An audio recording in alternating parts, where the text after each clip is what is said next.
for weakness, journey, destination, calling out storm, Father, accept these words, restore to man the shards we bore,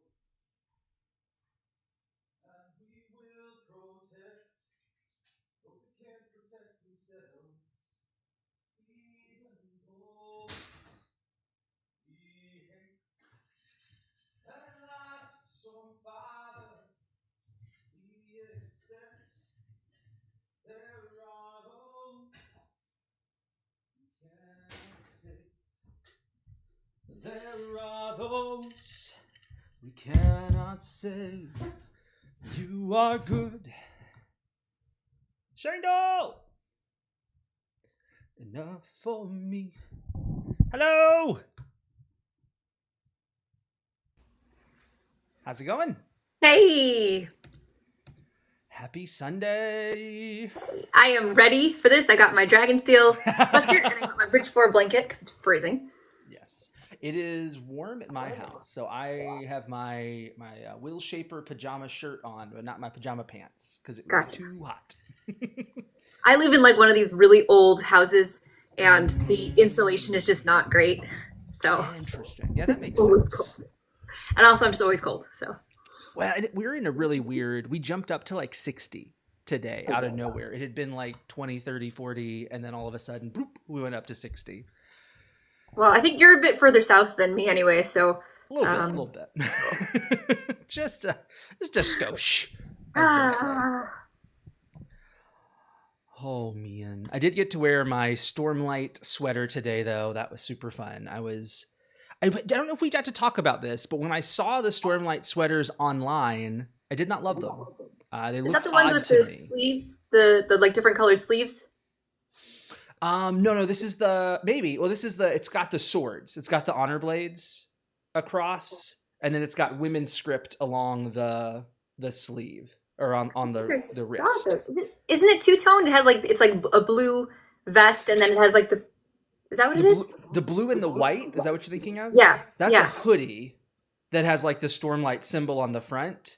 Okay. This So is like the Mistborn sweater or the it's like the Mistborn sweater except it's Stormlight. So it's same material, but then it's got the 10 honor blades across it. the Christmas sweatery one? Yeah. Okay. Yeah. But I did not realize that that they was all 10 honor blades. I thought because it's a little bit of like a pixel art style. Yeah. And so I thought it was just like the same blade, just slightly worse or blurry. And so I was like, well, that's dumb. Why would I buy that? And then once I saw it on somebody, I was like, oh, that's really cool. And then on the wrist in women's script, it says life before death. That's and cool. I was like, oh, that's super fun. Lord Loopy, Zach. Hey guys. Hello. Hey. Can you hear me all right? Yep, so far so good. It feels pretty equal for you and for Shayndl at the moment. Yep. Similar for you can hear us about the same? Yeah. I wanted to make sure I didn't have to use my headphones. Yeah. Yeah, I double up. I've got the headphones here and then I've got the microphone thing, and it usually ends up working. Elefunk says, how do you know what it says in women's script with the monocle emoji? I don't. I have friends that do, and I have Coppermind Google friends that do better. Emily, you could be fire, is fluent in it. Like, she was correcting Dragonsteel in the Discord earlier this week. She's like, well, actually, there's a symbol for the TH sound, and you use the T and the H sound like a dummy. And so I was like, gosh. I still really hope that women's script connects back to the Dawn Chant, just because of its sound wave nature. It just seems so interesting to me to have a language that looks like sound waves on a planet where they sang everything into existence that was important. Again, we're not going into spoilers. Yeah, that's fair. That's fair. Yeah. I think actually, like, is this the one that Isaac Stewart said? Actually, some of the letters are actually, they are based on Hebrew letters, but all in all, it looks much more Arabic. Like the connectivity is something that doesn't exist in Hebrew. That looks very Arabic to me. But like some of the letters, I think correspond to. Interesting. Yeah, I've never looked into how one begins to learn it. I mean, obviously it's a language; it's learnable in concept. There is a wonderful website where you can translate things into women's script. So you can be like, I want to say blah blah blah, and then it'll give you a nice little picture that you can insert anywhere that you would like. That's cool. I don't know. I'd have to ponder on how protected that is. That's an interesting question. Surely he's like, I don't know. Do you have to? This is the lawyer in me coming out. I'm like, do you have to trademark every letter? Do you have to copy? I don't know. Interesting. Oh, man. Jay, Sonia, do you want to try to do voice? Go ahead. Sorry. I think there are things like if you try to, like, for example, with the fan art, I know that one of the rules they have is really you're not supposed to use any symbols. So this is why, like, a lot of the paintings that I do, I have to remove like the bridge 4 symbol because that will trigger the copyright. But so I don't know if that would be like the same issue, but yes, that's our. And I think you're probably the safest, but I do think I read recently that it's like you can use the symbol as long as it's not the only thing in the thing. Like you couldn't do like a banner bridge 4, but you maybe could incorporate it in theory. But again, lawyer hat on, like it's always easier to not do anything that touches on the. I think you're right. I think in general, like some websites that you try to use will like automatically notice that this is a symbol, and so they won't let you do it. But yeah, but I know, like, according to Brandon, he's okay with it. So yeah, the algorithms are not the same as what Brandon would permit. That is not always the case. My biggest worry is that it gets sold to a movie studio, and then I have to completely because then it's owned by like Warner Brothers or something. I don't know how that would work. And Brandon actually talked a little bit about this during his speech, where he was like, when he talks to his lawyers, he's like, make it as easy as possible for fan artists. But, so that like someday if it gets bought, so I don't know. I'm hoping that like if that happens, that I would be able to then get like to be officially licensed so that I wouldn't have to like get rid of my entire business. But I don't know. Yeah. So. Yeah, I feel like that was a big issue when Wheel of Time got bought by Amazon, because I had a bunch of artists that I liked who did their work. And now they're like, okay, well, I have to sell everything by the end of the year or I'm going to get caught on trademarks. Mm-hmm. So Vivaldi them, jewelry got caught on that. A bunch of stuff. That's funny. Yeah, the jewelry company got caught on that. They had to get all their stuff out. No fun. Stupid lawyers. Yeah. Oh man, Zach, have you done your Kolos head munching day video yet? No, I tried to do it earlier, but I filmed it and then forgot that everything got inversed. So sure. So I was handing it to the wrong person. So I'll probably shoot it after I'm done with this and put it in the Discord. That's fair. Could you not just flip it in the editing, or does the book already?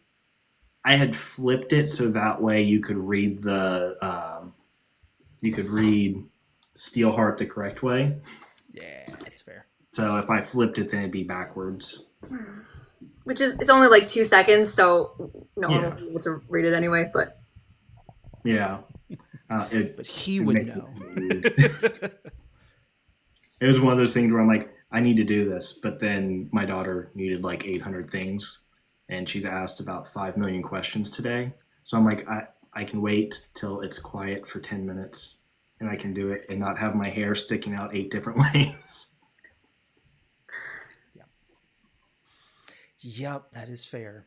Okay, question. How are we doing this? Are we not doing any spoilers at all today, or are we going to do like half and half?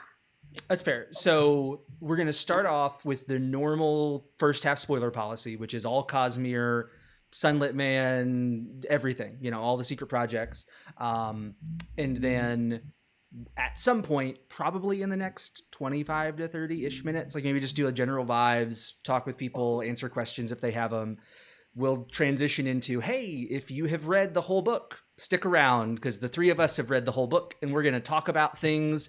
I think, all 3 of us were on just a wonderful brain trust call a few nights ago, where it was like 2 beta readers, 3 beta readers, and like a bunch of Cosmere Talk folks just talking through reactions to book 5. So we'll kind of talk through some of that, theories that got confirmed, theories that got debunked, theories that might still come true.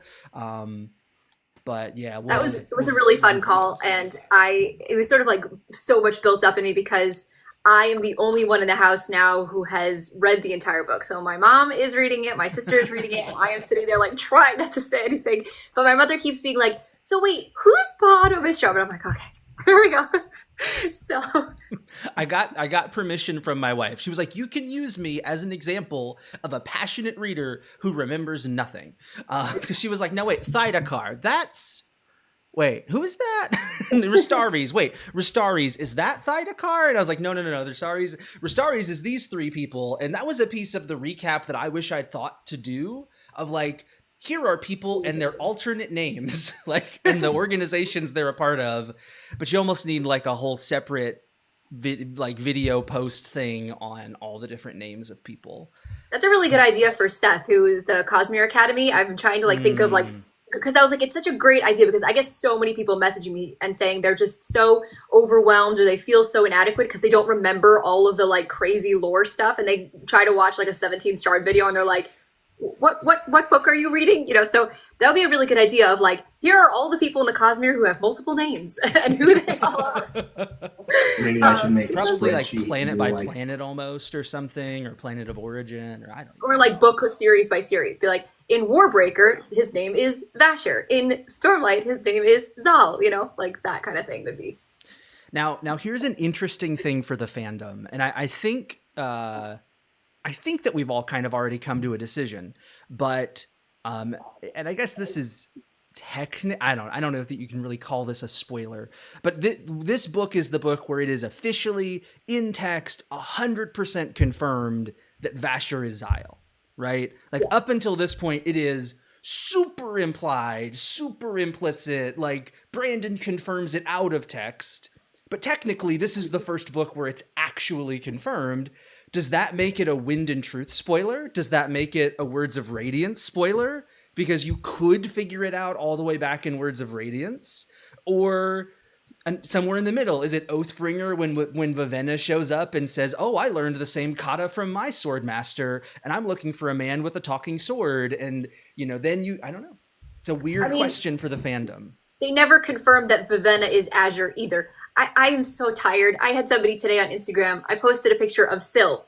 Just Syl. And they said, "I'm going to block you until I finish the book." And I was like, it's not a spoiler that she's in the book. Like, I don't know what to tell you. Like, I can't. I'm so tired already. And I've said it. I'm not doing any spoiler stuff yet. I want to give people a chance to, there are so many scenes that I am dying to draw. But I'm going to give people time to read the book, give people a little bit of time. But having a picture of Syl, even a picture of Syl in Shinovar, is not a spoiler. Yeah. I'm sorry. Like, if you read the back of the book, or if you read the end of Rhythm of War, then at some point she ends up in Shinovar. Like, it's not a spoiler.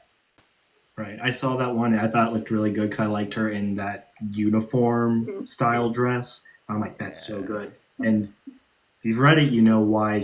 Like, you can reference that, but if you're just seeing it, it's Syl in an outfit. It's beautiful and it's great, but it's not a spoiler. Yeah, we'll go into a little bit later, like some of the scenes we've talked about, how you could draw them, and once you know what it is, it would be a spoiler. But it's kind of like Renarin's visions. Like, Renarin sees things, he's not spoiled by them. He doesn't know what they mean. Like, he wishes he knew what terrifying. They meant. Yeah, it's weird. To be fair though, there are people like, it might not even have been what you drew, but like Seth was saying, people are in comments just being like, "Oh, well, we know this now, blah, blah, blah, blah," in a post that isn't marked open. Like, I had a post yesterday or 2 days ago on TikTok that was like, "Hey, leave me your questions. I'll answer it based on whatever day you want me to answer on. Obviously, be careful. The comment section's going to have spoilers," but I'm like very clear about it. And you don't have to go into the comments if you don't want to.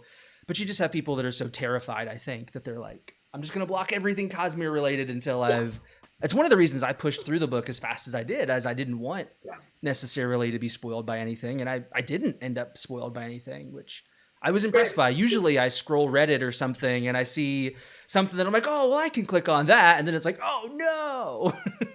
I'm seeing a There's just lot some of like malicious people out there, like somebody who she had put up, somebody that I know on Instagram who had put up like an Ask Me Anything, and somebody put a big spoiler in there so that she would see it. And like I had somebody messaged me and they said my brother went out, bought the book, read the ending, and then spoiled it for me. And I was like, that's just like, I mean, the amount of money, and I was like, do you like your brother? Like, I mean, that's just, I can't imagine that's horrifying. So they were like, can you just, but then some people really need to know the spoilers. Like somebody messaged me and they said, can you just please tell me if so and so dies? And I was like, okay, if you want me to tell you. So it's I like like to imagine that they read like they were like, wait, which one's the ending? Because there's a postlude and an epilogue and a final chapter, and it's like, which one of these is the ending? I don't know. the whole thing's reminding me a lot of like the AOL away message Snape killed Dumbledore, where people are just like trying to do the meanest thing possible just because they think it's funny. And it's not funny, it's a good thing to do. it happens to be like I finished the book on Monday and I came downstairs Tuesday morning and my mother said to me, she said, I just want to know if Odium gets off world. She's like, that's all I want to know. Well, there's a lot of ways you could answer that depending on what might happen in the book. If he dies, is that getting off world? If he... Right, well, I knew what she meant. Oh man. All right. The answer is Rapho. Yes. Yeah, in the comments, if you've read any portion of the book, tell us what day you're at and what your vibes are. And let's maybe go Zach, Shayndl, me, and then we'll just go vibes like that. Zach, what are your vibes for Wind and Truth? It started like color scale. It started like... Well, so we also need to say, Zach, you're the only one of the three of us that didn't read it week to week, right? You kind of, like a week before it came out, started the preview chapter. So you've had a different experience for day 1 and day 2 than a lot of us.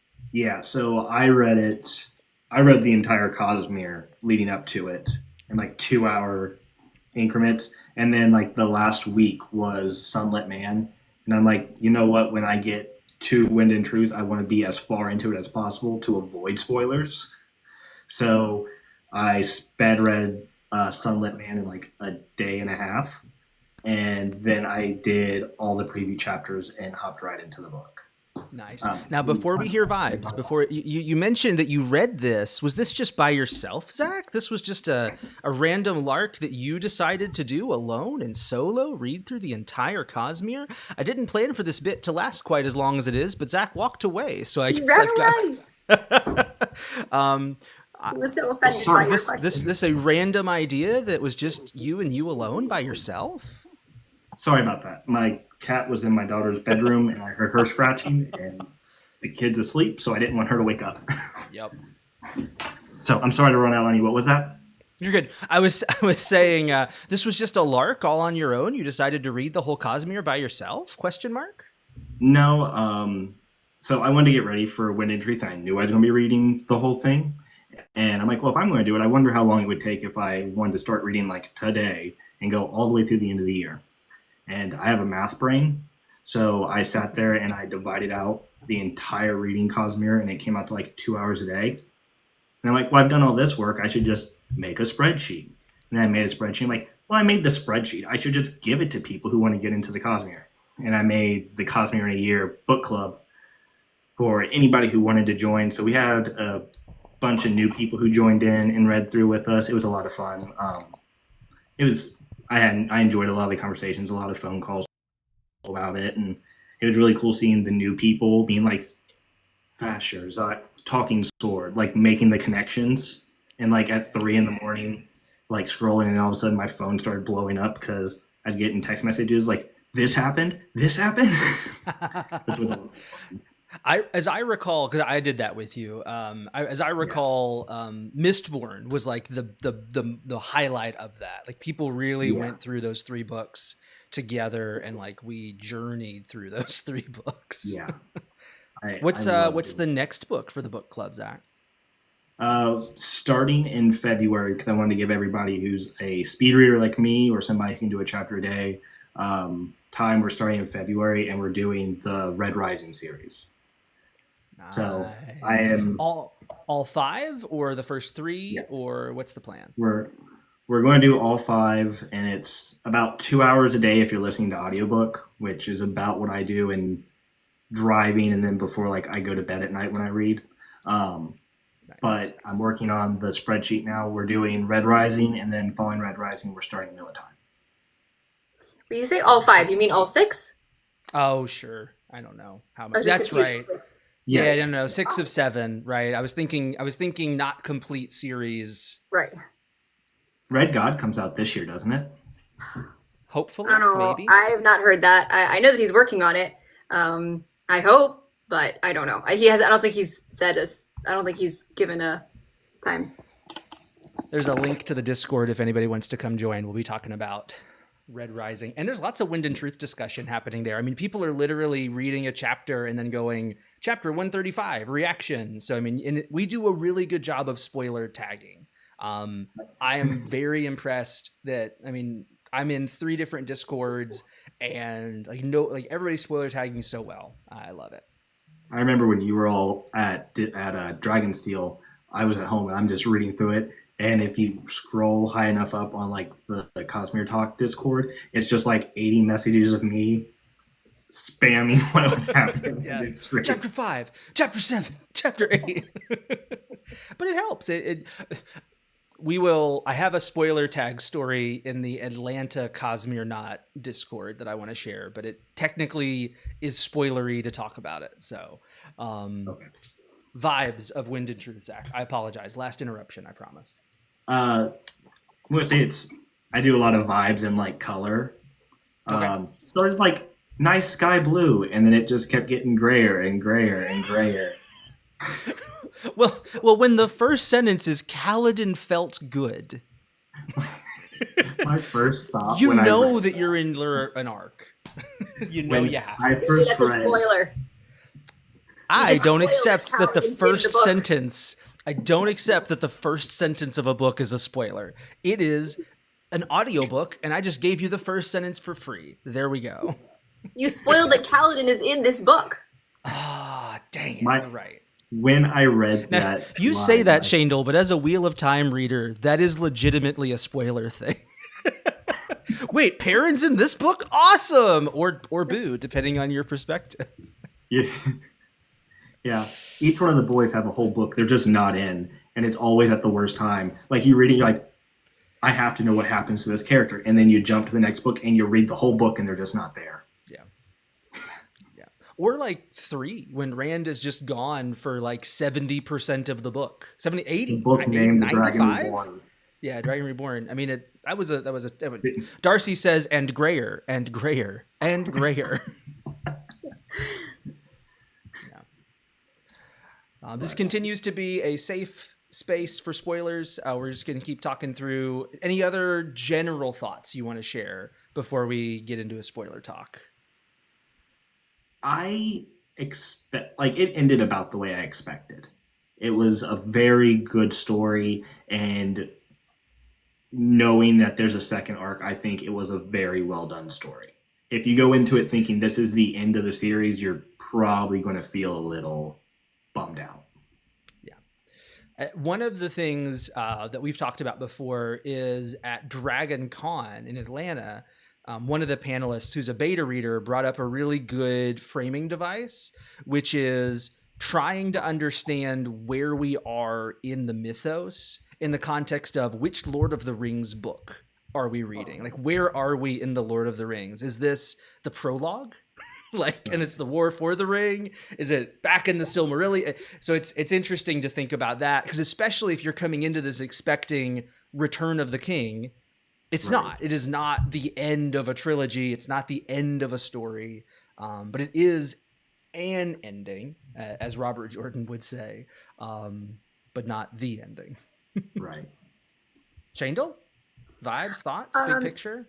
Vibes. I really loved this book. There's so much to really enjoy about this book. For me, this is the climax of Stormlight Archive. So the whole book kind of feels like a Sanderlanche. I kept being like, "Oh, I'm in the Sanderlanche," and then I would be like, "No, no, I still have like 300 pages left."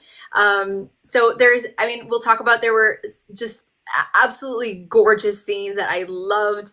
I the whole time was just so excited. And I also like heart pounding moments, like sweet moments, sad moments, just and also, I just want to say we'll talk about this when we get to spoilers. We were pretty good in terms of like some of the Yeah. some of the theories that we had. But so that was so yeah. So I really did. I enjoyed it a lot. Awesome. Favorite character arc, worst character arc, or least favorite for both of you. I can talk first if you need a second to think. We didn't hear your vibes. I know, Yeah. I know. I added that. I was like, oh, that would Okay. be a good thing to include. So I guess I'll go first then, and then we'll reverse it. So favorite arc is Adolin. To no one's surprise, but I think even other people will probably agree with me that the top two were Zeth and Adolin. And for me, I think the more I think about it, Adolin just stole the show with this book. This was his book in a way. And then what was the question? It was favorite and then least Oh, favorite? and least favorite. Yeah, the one that was least interesting. That can be like major, minor, most disappointing. Okay. Whatever. Well, I think those are two different things. I would say that Kaladin doesn't really get an arc in this book. That doesn't mean that he doesn't have amazing moments and that this is not a great like this. But I'm not saying that I didn't enjoy the Kaladin stuff. But Kaladin's arc is in Rhythm of War. Kaladin is I would say Rhythm of War is Kaladin's book in a certain way. And so I think that for a lot of people I think the people who were frustrated with Rhythm of War because they really love Dalinar and Dalinar doesn't really get an arc in Rhythm of War might feel that way about Kaladin in this book. We'll talk more about that, I think, when we get to spoilers. But so I think that, but I wasn't disappointed. It was just he didn't have a big arc in this book. I think there are characters like Venli where I was kind of like, she's there. I didn't really like, okay, it was not, wasn't anything spectacular for me. So I would say maybe those two. So Adolin for me was top, and then I would say like again, not disappointed by Kaladin in any way. I loved what he did with Kaladin. It's just he doesn't have a huge arc in this book. Yeah, that makes sense. Zach? I think my favorite is Zeth because Zeth is one of my favorite characters in the entire Stormlight Archive. Like even when he was just an interlude character, I loved him. And this was his book, so I'm like, yes, keep doing what you're doing. His growth, I loved it. As for least favorite, probably Shallan, and I love Shallan. She's one of my favorite characters, but this book, it felt like she got put on a shelf and she was doing something important, but there wasn't a lot of excitement with it. I don't want to go into spoilers because I'll expand on why I feel that way, but I wanted to see her do a lot more with some bigger characters than we got. Yeah, I mean, there's if you read the back of the book, there's a natural separation of the groups of characters, which just kind of creates that separation that you're talking about, where you just can't, at a certain point in a 10-day book, you can't have people bebopping around the continent to suddenly interact with each other. I would say for vibes, it was just so much fun the whole way through. I was reading until 4 a.m. almost every time that I read it. It was full of confirmation of so many things about the history of Roshar that we had been talking about, and then correcting things. And I just love that history piece. And to being able to see the battle for Roshar play out and where it ends was wonderful. I really enjoyed it. I would have to say probably a tie between Adolin and R'Laine/Renarin. I really liked particularly some things that happened with Renarin and R'Laine towards the end that we'll talk about in spoiler area. I just think that it's a really thematically powerful piece for the Stormlight Archive. My least favorite or disappointing, Probably it's in the tertiary characters. It's like your Yasnas, your Moashes. Those are places where I just was not quite as satisfied with what happened with them. We'll talk about what I think was happening with Yasna in a bit, because I think it was very intentional. So I probably can't be that disappointed by it. But it's kind of where I'm at with it. I think when we get to spoilers, I'm going to disagree with you a little bit on Yasna. I can't really go into why, but Yeah. I actually think that she had a really interesting arc. It's just I don't want to get into spoilers. So I think I'll just leave it there. I think she had a really interesting arc, but I can see why people might be disappointed with it. So we'll hash it out, I guess, when we get to spoilers. Yeah, I think one of the more interesting arcs was Yanagon. Yeah, Yanagon. Yeah, I can't say his name. Yanagon. Yeah, you're good. I think that's how Gox. they. Yeah, Gox. Yes, he was a wonderful surprise when he first showed up as a POV in day one. I was like, wait, or day two. I was like, wait, what? What's going on? Oh, I get it. Cool. Yeah, it was super fun. Okay, I'm so struggling because I'm terrified of saying anything that's going to be spoilery. But I would say that his arc is very much connected to another character's arc. That's fair. And it doesn't tower over others. All right. I think we're probably ready to jump into just a full spoiler discussion. So this is a huge spoiler warning. Let me grab, where'd my text go? It's hidden. I'm going to find my text. Can I move it? Bring to front. No, it didn't work. All right.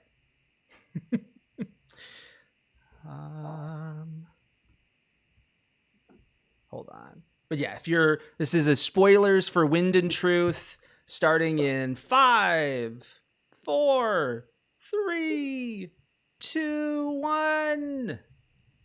All right. What do you? Oh wait, Ben the World Hopper, leave. No, quick. Bayarjin jumps in real fast. Shay, I told you the child champion was gonna happen. It didn't. It didn't. By what's your name? By Arjun. Okay, let me tell you. I hated the idea. We're full spoilers, right? I just want to make sure. Yes, 100%. Okay. I'm changing the text to say I got spoilers. called out in particular. Okay, I hated the idea of it being a child because I thought that was a cop-out and it was not going to be satisfying emotionally, because if it's just a baby, it's sort of like the baby Hitler paradox. It's not interesting. What was interesting, and this we called out, right? But I think the last live stream we did before the book came out, we both said that once Gavinor went into the spiritual realm, I knew that's what it was going to be, because that was the only thing that made sense. And also we talked about the fact that that at the end of every single Stormlight book, there's always an emotional piece to the Sanderlanche. And so it being like Ishar was one of the ideas that we floated, or it being Moash, none of these would create the emotional like oomph that you needed. And also, so once it was Gavinor, but it was him grown up, and you see that it's more of a, and also I would say that Gavinor is not, what's the word that I'm looking for? He's barely even a thing. And what I loved about it is actually that Odium actually just uses him and freezes him. And then you see Gavinor actually realizing what he's done. And he's just standing there crying and realizing, I just put my grandfather into a situation where he has to kill me now. He doesn't, but like that. And so it was a much sadder moment, and the emotional gut punch was much more satisfying than just, here's a baby, do you want to kill it or not? Like that to me would have been such a cop out. So that's what I'm going to say on that part. That was the spoiler story I wanted to share from the Atlanta Discord. Someone said, chapter 131. Oh wow, I didn't see that theory as who would be champion. And I almost responded of like, wait, you didn't see the Gavinor will be champion theory? But they were on the chapter where Dalinar says, Elokar? And then ends. And so they were thinking Elokar was the champion. And then they came back one chapter later and they were like, JK, I did see that theory. with everything happening in the spiritual, I'm going to pull this out and do this at the end. I actually would have preferred to see Elhokar, like a Mm, fragment of him, because Gavinor, it sucks. And yeah, he grew up in the spiritual realm and had all that. But if you have Elhokar, the person who Dalinar already has all these feelings, I stole his kingdom. I'm the reason he's dead. All that, and then he has to fight the actual Elhokar. I feel like it would have been really interesting. Obviously, I loved the ending. I like that they had Gavinor. Um, the whole time they're in the spiritual realm, I was really hoping he was going to end up being a pawn for Maraise and Yamatil. Maraise and That was Yatville. that was my big theory going into day 3. I even pitched it. I was like, Gavinor is going to have a POV. He's going to look up. There's going to be a hand on his shoulder, man with a scarred face, and a woman with a red mask, and all this. I mean, it ended up being Odium who did that, right? So it's functionally the same. We just didn't get to see it because if we saw it, it wouldn't be surprising. Instead, we got a Doctor Who moment. The Flesh. I don't know if y'all have watched Doctor Who, but there's a villain that does something very similar to what Odium does in this book. Yeah, I agree with Sokar. When we finished day 2, I think I said, I was like, oh yeah, that's the only thing that made sense at that point. But actually, I think, Zach, I agree with you that, especially because what we see at the end of this book, which is one of my least favorite parts of the book, is the Blackthorn thing. I just didn't like that. But if it had been like, this was Elhokar pulled out of, like, the beginning of Way of Kings, and so he hasn't gone through the entire, because it wouldn't have made sense if it was the completed arc Elhokar, because at that point he had grown past all of that. So, but then it would have been interesting, and then it's like, oh, and twist, now we have the same thing happening to Dalinar, where now he's pulled out at a different time period, and we have the Blackthorn. So that might have been an interesting way to go with it too. But that's not what we got. So we'll just have to see where it goes from there. Yeah. Yeah, the pulling out the Blackthorn is really interesting. I am intrigued to see how Brandon keeps a box on that, because he acknowledges it's very rare. It's a thing that a bondsmith would have to do while physically in the spiritual realm and while experiencing his own past. But I mean, I think a shard could probably accomplish something similar. And at that point, like, can't you just pull anybody out of the spiritual realm that you want to? And it feels like that's a Pandora's box that we can't really have. So I'm sure we'll get some explanation as to spiritual mumbo jumbo, why you can't just keep doing that. But it is a can of worms you got to be careful with. That was something that we talked about also. We were like, well, let's just pull Vin and Elend out. Let's just pull, like, all these characters that have, so, I mean, I think also just for me, it's more about the implications of the other characters. I really have no interest in seeing the ramifications of, like, Navani having to deal with this, or Adolin having to, I just don't want to do that. But I'm sure I'm sure he will write it in a way that's very satisfying. I think for myself, I was just like, can we let Dalinar rest? Let him have his hero moment and not sully his reputation even more than it's already been sullied. Yeah. So we'll see. I mean, we won't know for like 10 years, right? But my hope is either he gets just sent off world, right? Like, this is not somebody that hangs out on Roshar. This is somebody that we're going to see on Sel or on Scadrial or some other planet. Or in the alternative, as Ranks is saying, we get a redemption arc. We get somebody, we get Navani, we get Connection, we get Adolin coming together and basically being like, hey, you were this person. You experienced these things. Now you are not that person anymore. Anyone is capable of change, even Honor, even the Blackthorn. So I don't know. I think either one of those I could enjoy. It does feel weird if he sticks around. I don't know. Just, yeah. I don't like it because it's like, hey, all you people who are extremely traumatized and had to go through a ton of growth in this first arc, here's a nightmare from your past. Have fun dealing with that emotional trauma, that baggage. I just have a couple things just to start off here that I want to talk about. Number one is My Mother Loves Chapter 10, and I was like, how did this happen to me? How did this happen to me? Victory! I'm telling you, yesterday when I came downstairs, my mother's like, oh, that chapter 10 was so great. And I was like, you've got to be kidding me. So she really loved chapter 10. Also, I need to take a victory lap here because I have spent the past 4 or 5 years defending my boy Adolin, and my God, was it satisfying that I did not have to watch him become Odium's champion, and then he sticks the landing, and my God, did he have such an amazing arc. I just want to say that because I am so tired of people coming into my comments and telling me how Adolin's going to be evil, or he's going to switch to the other side because he one time killed a guy who really deserved to die. So I just had to get that off my chest.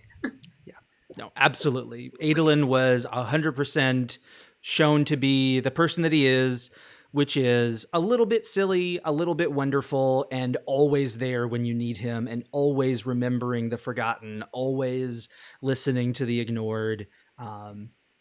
Yeah, just a wonderful story arc. Wild Pack 88, Chapter 10 was the librarian scene where Syl is poking fun at the librarian. And I would say, having listened to it with my wife a third time now, I would say she is pretending to have a chill in certain places because she thinks it's ridiculous that the librarian thinks that that's possible. That's how I've read it this most recent time. I don't think that she's being truthful. I think, because she even says a thing like, yeah, crazy Spren, who knows what we have down there? So I do think it's just her being silly. But doesn't mean Shayndl can't have fan art, so. This has become my life, is just people constantly bringing up this scene. And then I was so expecting my mother to be on my side and for her to be like, oh yeah, and no, I get betrayed by my own. I did like the conversation afterwards where Calvin's like, yeah, the book armor. And he's like, military terms, and she's like, the head librarian at the library. Yeah, I'm willing to give him librarian. Josh made a good point that the Rishon Laurel Manor back in Hearthstone definitely has a library. So like he's walked through a library at least once before. And maybe they didn't call it that. Maybe, but it's just funny. Ranks says, I was very worried he was setting up a romantic relationship between Cal and Syl. I don't think that isn't necessarily what happened. Who knows what they're going to get up to on Bray's spiritual realm paradise. I mean, the dancing scene was pretty... Yeah. I cannot. That's one of the scenes that I am just so excited to draw. That was one of my favorite. It's one of my favorite scenes, I think, in the entire Cosmere. But also, like, well, we know that Kaladin, his physical body is dead. He's still around, but I would say he's more akin to like a cognitive shadow at this point. And so he and Syl have become a lot closer in. And I would not be surprised if that's where we're going. I mean, I don't really understand what Syl is doing there either. Like, she's not a herald, is she? I mean, not technically, right? He swears the oath. She accepts it. Right. So she's just sort of there because she doesn't want to let go of... Well, so this was one of the things we talked about on the call. And I said that one of the things that I loved about Kaladin's ending is because I think this is actually something I talked about with my mother a lot, because she really did not want Kaladin to die. And she said it would be so anticlimactic to have this character who spends the entire arc learning that he doesn't have to sacrifice himself and then would sacrifice himself, which is sort of what happens. But the reason why I really love it is because the people who saved him, or the beings who saved him, were the Spren, and Syl in particular. And so he says to Syl, I'm not doing this because, like, I didn't learn that I don't have to sacrifice myself, but I learned that I can make that decision. And he sacrifices himself in order to save her. And I loved that. We could talk more about that scene because it was amazing. So I would not be surprised if we see them actually having some sort of relationship, because both of them now are neither of them are human at this point. Yeah. I mean, I think that is one of the most powerful and important Kaladin sentences, is when she says, you were alluding to it, Kaladin, you can't do this. You've been learning this whole time not to sacrifice yourself.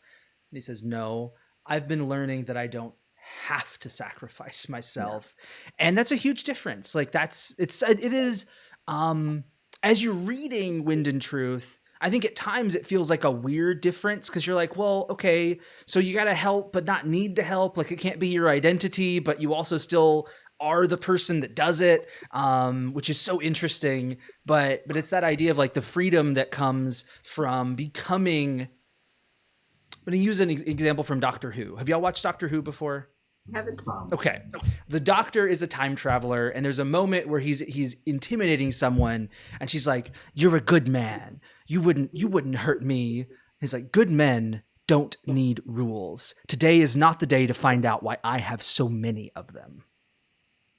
Right? And it's like the Radiants have all these rules to like make them be the good people for the first four, but their fifth ideal seems to be like hey, no, I'm now the person. Like, I don't have to follow these oaths to protect, like, or to follow the law. I am the embodiment of the law. I am the embodiment of protection. The journey there for Kaladin, so cool. Ugh. I am the law. That was Chef Kiss moment. And everyone's like, he skipped the fourth one.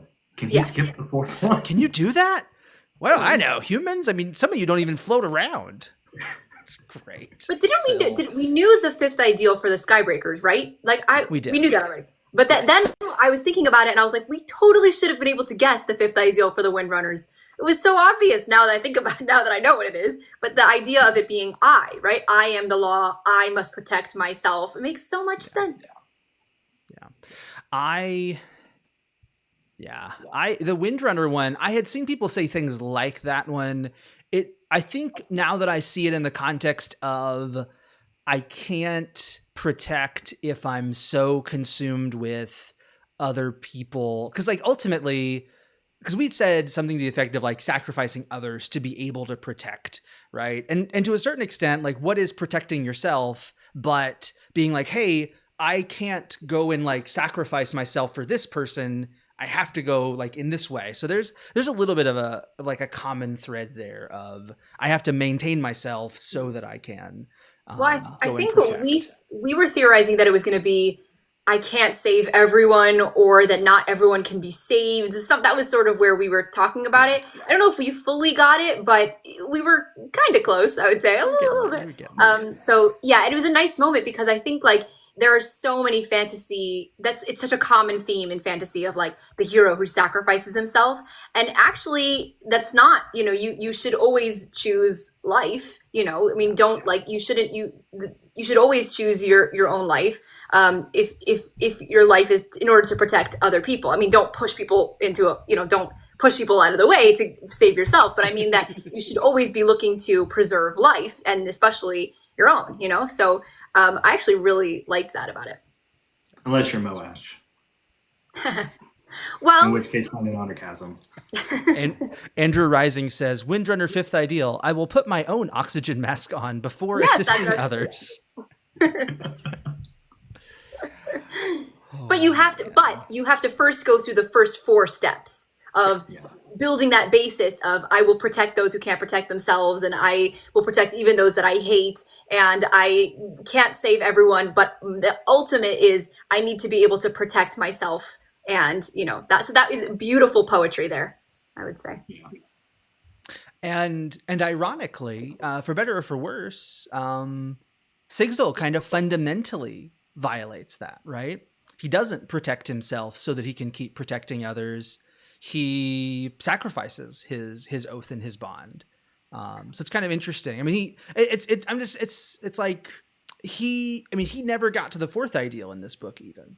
Like you can see him struggling with all the people he can't protect and he can't save. And, I think a lot, I was reading the whole time going, come on, you gotta accept that you can't protect everybody. Like Kaladin just taught you this. Say it. Yeah. Oh, poor Vienta. I mean, I don't know what else he could have done in that moment. He did save her. He's sort of he's relying on the fact that Adolin, he even says this, he's like, gosh, I hope Adolin's right about Deadeyes.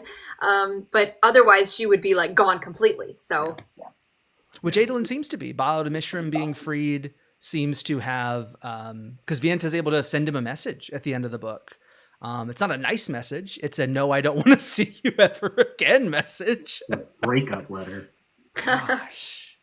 That was a little bit surprising to me and a little bit frustrating to hear, because I was like, y'all had a good relationship and you were going to get anti-investitured like seconds before. But I guess a broken oath is a broken oath from an honors friend's perspective, right? Yeah. Mm-hmm. I did like the Ox, how they meet in the end. They're just, hey, I'm going to hang out with you because I don't have any friends. And they're both literally the exact same way. It's like, well, this kind of sucks. Let's just, yeah, we'll share the back of this cart. And you kind of see that start, and then it kind of, you know where it ends up. Yeah. Because well, Zach, can you clarify for folks, because I think some people will miss who Zeth's Highspren is, who aren't having just read the Cosmere and all the other things. Yeah. So Zeth's Highspren is Auxiliary, who we later see in Sunlit Man as a corpse because Hoyd's shoving the Dawn Shard into Sigil. Too many names that get switched around. Eventually, Wit gave the Dawn Shard to Nomad, who was Sigil, who was with Hoyd, and then he bonded 1, 2, 1. And then he bonded 1, 2, 3, but that was actually Ox later on. Yeah. But yeah, and then Ox obviously gets eaten up by the Dawn Shard because it was shoved in somebody who had no idea how to use it and was put in a situation he never should have been because Hoyd said, hold this incredibly earth-shattering tool, get off Earth or off planet, I'll find you eventually, and that was it. Not even eventually, soon. Sigil's last thought in this book is like, well, Master Hoyd will be here soon, I just have to hold off for a little bit. And then presumably decades later... Yeah. Well, we don't know. That's the thing. We don't know how much time. Feels like a long time, though. I don't know. I have to go back and reread Sunlit Man. It could be not that long. He talks about his body not aging. He says he's older than the crones leading the. Oh, that's right. The Threnodites. He's like, I'm older by far than those like 80 to 90-year-old women or 70, 80-year-old women over there. As you guys are saying this, my eyes just got super big because I had a realization about Sunlit. Because when Wit finds Sigil originally thinks that it's Kaladin. Mm-hmm. Yeah. He's walking up, he's like, Kaladin? It can't be Kaladin. But it makes me wonder how he knows it can't be Kaladin because he got shoved off world before any kind of information could happen, and there's no back and forth. Because there's no way to get off of Roshar, I think, at this point. So he might not know that Kaladin is dead, but he there's no way to get off of Roshar, really. So it wouldn't. That's why he's thinking it's impossible. Well, I wouldn't say there's no way to get off Roshar by that point, right? Because the Scadrians are like, hey, are you oathed? So the wars have already started by that point. Yeah. Whoever is coming from Roshar has already started fighting Scadrians. That's a good point. Which makes me wonder if he knows that at that point Kaladin's a herald because Kaladin would return. Yeah. Because I imagine we're probably going to have a big Rosharan fight before we start seeing people get off planet. At least in my mind, it's tricky. Yeah, I wouldn't be shocked if it's both. Like there's a Roshar, like one of the reasons we're getting Ghost Bloods and Cell sequels, Elantris sequels, is because Roshar is going to start lashing out in those directions, and but maybe not towards the end. Like we're going to see little pieces of it. It's going to be very interesting to do 5 more Stormlight books when the end of this one is, hey, the whole Cosmere's looking at you, bud. Like all eyes are on you at this point. So I don't know. It's going to be really interesting to see. We know that there is a Cosmere war coming. We know the Stormlight people are going to be feared. It's just, when does that start to happen? How does Retribution get knights? Because we know that there are Oathed leaving Roshar that the Scadrians are afraid of. I would assume those are people that Retribution has some kind of alliance with. Yeah. But I don't know. It's weird. Mm-hmm. I love that I was like, hey, I bet that's Auxiliary because he's an unnamed Highspren. I know you told me like that was one of the last things that we theorized before the book, and then lo and behold. So did you catch the 2 hints that it's the 3 hints, I guess, really, but there's 2 hints that it's Auxiliary. Well, Nail says to him something about him being an auxiliary or something along the, I don't remember the exact line. Nail's Highspren is like, you have failed because you became an auxiliary to your knight. And it's like, oh, all right. Auxiliary, got it. But his name is 12124, which is AUX in alphanumeric. And I feel so dumb because when they said the name, I was like, oh, I bet that's alphanumeric. Nah, those aren't letters. I just moved on. Like, I'm even reading the Kindle. Like, I can see it. That's funny. I never would have thought didn't that. separate it. I thought it was definitely funny. was thinking it. I thought it was funny because we have been complaining about this heist friend for months, the both of us, and we were like, we couldn't stand him. We were like, he's just awful. And then, but at the same time, like, Ox was one of my favorite parts of Sunlit Man. So you see how I thought that was really cool. I do like the scene where Zeth throws the spoon at him, though. I thought that was really funny. Yes. I love that scene for a different reason because we get to see Nightblood in the cognitive realm as Nightblood imagines himself a brilliant sword of light. Yeah. Yes. And I love that. I think Zeth's like, oh, you look different. He's like, no, I don't. This is how I always look, which is great. And he's like, oh, this is how he sees himself. But I do love just like getting any emotional stuff out of Zeth. And he's just so fed up with this spread. And he's just like whacks it with, he's like, this is what you gave me to help me. Like, look at Syl. She's super helpful. Which is really funny. I love that while he is fighting for his life in Shadesmar, Kaladin's having a nice little dance with Syl.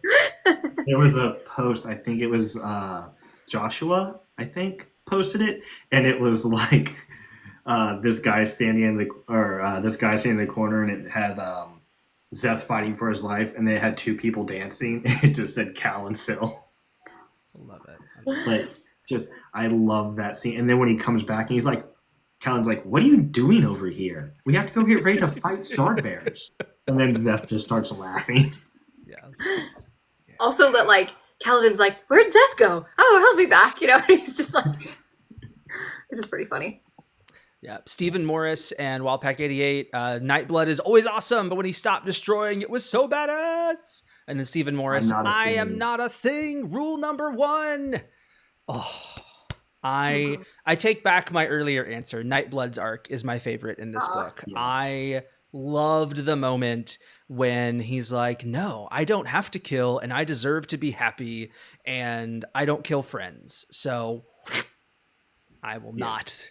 Yeah. And his like devastation when he thinks that he killed Kaladin is so, and then Zeth's like, no, it wasn't you. Like his eyes are burned out. This was a shard blade. Our world, our rules, right? Yumi, our world, our rules. I'm not a thing. Like it's like the Cosmere, right? This whole theme of like what you decide reality is, you can in some ways affect it. Not in all ways. I mean, Shallan actually, yeah, reality is what I decide. Yeah. That scene was so cool. So annoyed that isn't her 5th ideal, because I could very easily see some version of that being a 5th ideal for her. I am reality. Yeah, right? I mean, it's something like that where you can be finally trusted. I loved her journey with the lies and the truths. And I really appreciated distinguishing between like Formless's lies and her lies. Pattern's like, no, your lies help people, and like the lies about you kill your mentors. Pattern's like, you are very bad at math. Like you have killed like 3 mentors out of dozens of mentors. I have proven mathematically that you are not a person who kills mentors. But actually, that's how, the people, like when you do cognitive behavioral therapy, that's one of the things that they do is people who catastrophize. So they'll say like, I never do anything right. And then you sit with them and you go, well, never. And then you break down. Oh, sometimes I do things right. And so that's exactly what Pattern was doing. So Pattern kind of became a therapist himself, because he's like, you don't kill everyone. You have a depressing history, yes, and disturbing, but you don't kill everyone. Mathematically, you are, incorrect.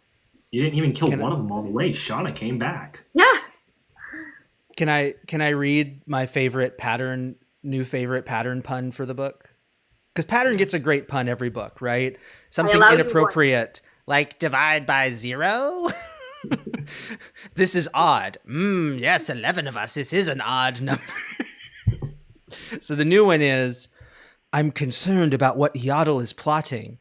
Do you think she has a graph? Oh, just lost it. I love It made Pattern. me so happy. Also, I love how like Pattern has now adopted Testament as like his little sidekick. Like ever he's like, hey, she wants to be here too. Like Testament wants to go to your wedding. Like all that stuff was really cute. Um, Yeah. so That's another reason I was bummed that Shalon didn't get out of the cognitive realm. I wanted her to dual wield. Well, she wouldn't because Testament won't be a sword. She won't right. turn her into a sword. She does But sword just to and have a shield shard, at the very shield, beginning. and sword, yeah. Like I wanted to see that so bad, but she couldn't do it because she was in the spiritual realm the whole time. And I wanted so much more of a confrontation between her and the Ghost Bloods. Like it was always just kind of like, I found you, Mraize, and Mraize like, oh, you caught me, and then he would walk away. Like, and that happened 3 times. I'm like, no, just stab him already. I agree. I think that the ghost blood thing for me fell a little bit flat. I did think it was really cool when she figures out that Formless was Yato. That was a really cool Yes. reveal. But I agree. Mraize kind of just went out with a whimper a little bit. I was like, that's it. That's it. That's felt a little bit anticlimactic. I would say that I would agree with you that Shalon at the end of the book, I was happy where everybody ended up except Shalon. I think is intentional, but I was kind of like I just wanted her to reunite with Adolin, and I was sad that didn't happen. But also, we guessed that she was gonna have a baby, so yay! Yeah. Yeah. She's not allowed to be You'll- with Adeline because she's going to have a baby, and that has to set up that tension for the next 10 years of her trying to get out of Shadesmar. Because she can't leave Roshar, because then Right. time passes and she's going to be 80 years old and come back and find Adolin. Yeah, and she can't do that to Adolin. He has No. he deserves to know his kid. Not just know, but be present for. I mean, can you Yeah. imagine the horror for Adolin to be an absent father, not by choice, but have it thrust upon him just like Dalinar did? Okay, also, can we talk about Brandon trolling us? Dalinar, your son is here. Adolin? No, Yes. Dalinar. Kaladin? No, Dalinar. The other one. Elhokar? Yeah. He just like refuses to acknowledge his. We talked about this on the call. We were like, yeah, he's like, oh, your son is here, and he immediately go. But I'll tell you, I think it's because he has Adolin on his mind. He's so disappointed with the way that he ended off with him, and so I'm gonna give Dalinar the benefit of the doubt, something I don't normally do. But I would say that I think that he so desperately wanted to repair his relationship with Adolin that when he hears my son is here, his relationship with Renarin is fine. But at least whatever, But I think I'm going to give him the benefit of the doubt for that one. I always see it because, like, for 5 years, Adolin and Dalinar were side by side fighting. They were soldiers. And Renarin was back at the camps. And, there's nothing wrong with that. He couldn't fight. But I think it was that, like, instinctual, I'm in a fight. I need the person who helps me fight. My son is here. The person who always helps me fight. He jumped to that conclusion. Yeah. No, it makes some sense. I'm just saying he's not going to beat the allegations. I mean, the most hilarious bit, Zach, I don't know if we've talked about this yet, but at the World Hopper Ball, Kaladin and Adolin are there for Adolin's wedding. Obviously, Adolin's there, but Renarin is not. It's Is just he like, not really? Poor guy. Dragonsteel doesn't even remember that Dalinar has 2 kids. 3 kids. I like Yasna was there. You're right. I just realized that I haven't. That's Yasna funny. I have and not seen a Navani single and video with him. That's Dalinar funny. and Wit. No Renarin. I think the funnier, like the comment is like, oh, well, he's probably just off, like with Gliss stimming and relaxing somewhere. Like it's overstimulating to be at the party. I'm like, all right, that's fine. Yeah. But he should be there for the ceremony. You'd think Adolin, who's the one person who actually cares about this poor kid, and he's like, "Where's my brother?" Like the only other surviving immediate family that I have. But also, like some of those scenes, some of the flashback scenes for Renarin, where we see him like as a child getting beaten up by those kids, and then Adolin comes and rescues him. Just such great moments. Yes. Him being at the kids' table, and he knows that he shouldn't be, but he doesn't know where else he should be. Yeah. Yeah. That broke my heart. I'm like, oh, poor kid. Yeah. Speaking of Dalinar, Stephen Morris says, do you think we'll see any more of Dalinar in like a Stormfather Kelsier type way? I have thoughts, but I want to hear y'all's thoughts first. Dalinar? No, Dalinar, not Blackthorn. Yeah, Dalinar's gone. Dalinar's dead. He's beyond. He's baking bread with Noadon in Stormlight Heaven. But we see Noadon. So this is my theory. I'll do a TikTok at some point about it. But I have come to the thesis that Noadon is in a similar place to where Taravangian hid Kharbranth. Because he's like, no, Kharbranth's really here. All of the people of Kharbranth are really here. These are real people. I've just yoinked them into the spiritual realm. And I think that Noadon is a similar being that probably put himself there, or maybe the Shard of Reason put him there, or I don't know. Whatever we want to say did it.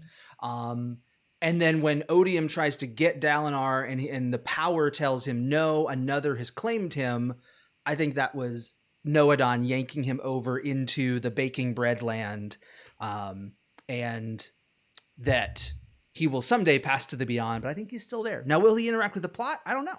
I think he might do a Noadon type thing and show up in a vision to someone in the future, but I think that's at least plausible given what we have. What did you all think of the Kharbranth thing? Did not like it. I'm torn. Like, part of me hates it because I'm like, it's Odium. Odium should hate and just be fine wiping it out. But also... Pause real quick. Hey, Butts, this is full spoilers. Full Wind and Truth spoilers. So... Be careful. But, yeah, part of me is like, he should have just decimated it and be okay with it. But the other part of me likes it because Odium Retribution gets so mad when he's there because he's like, Dalinar was right and he hated him for it. That part I'm like, I like that you're already seeing the conflict within these two shards because it seemed like it took a long time for Harmony to start getting to a point of conflict. Because it's like 2,000 years or 1,000 years between Era 1 and Era 2? 300. No, 300. 300. I'm thinking of Desolations. Sorry. But like you had 300 years there until he started to really get gridlocked. And now you're already seeing the power fighting with itself. And Taravangian's had it for, 4 months at this point. Yeah, it'll be really interesting because the powers are, Odium makes the point, Retribution makes the point that Odium and Honor agree significantly in what should be done, right? Like to the point where they're able to both point in this direction. What I think what we're seeing though is that Honor is going to realize that honor means more than just keeping an oath. That Dalinar has given it the chance to continue to learn, probably by observing how bad things are under Retribution, and be like, oh, I stand for more than just keeping my oaths. We need to be honorable, and we need to, do the things that honor demands, and not abandon our friends on the tower because technically we didn't make an oath not to do it, and so it's okay to do it. One of the theories I saw is that Retribution will reform into Justice at some point when Honor kind of gets that little different way of looking at things. I don't know. I feel like there's been a lot of setup for tri-shards. Like you had Preservation Ruin, and they're getting to a gridlock, and now all of a sudden there's an outside aggravator with autonomy, and if Sazed has the autonomy to choose, suddenly he can decide when to be Ruin and when to be Preservation. And we see the same thing with Honor and Odium. It's hate and keeping oaths and all that, and Preservation ran away.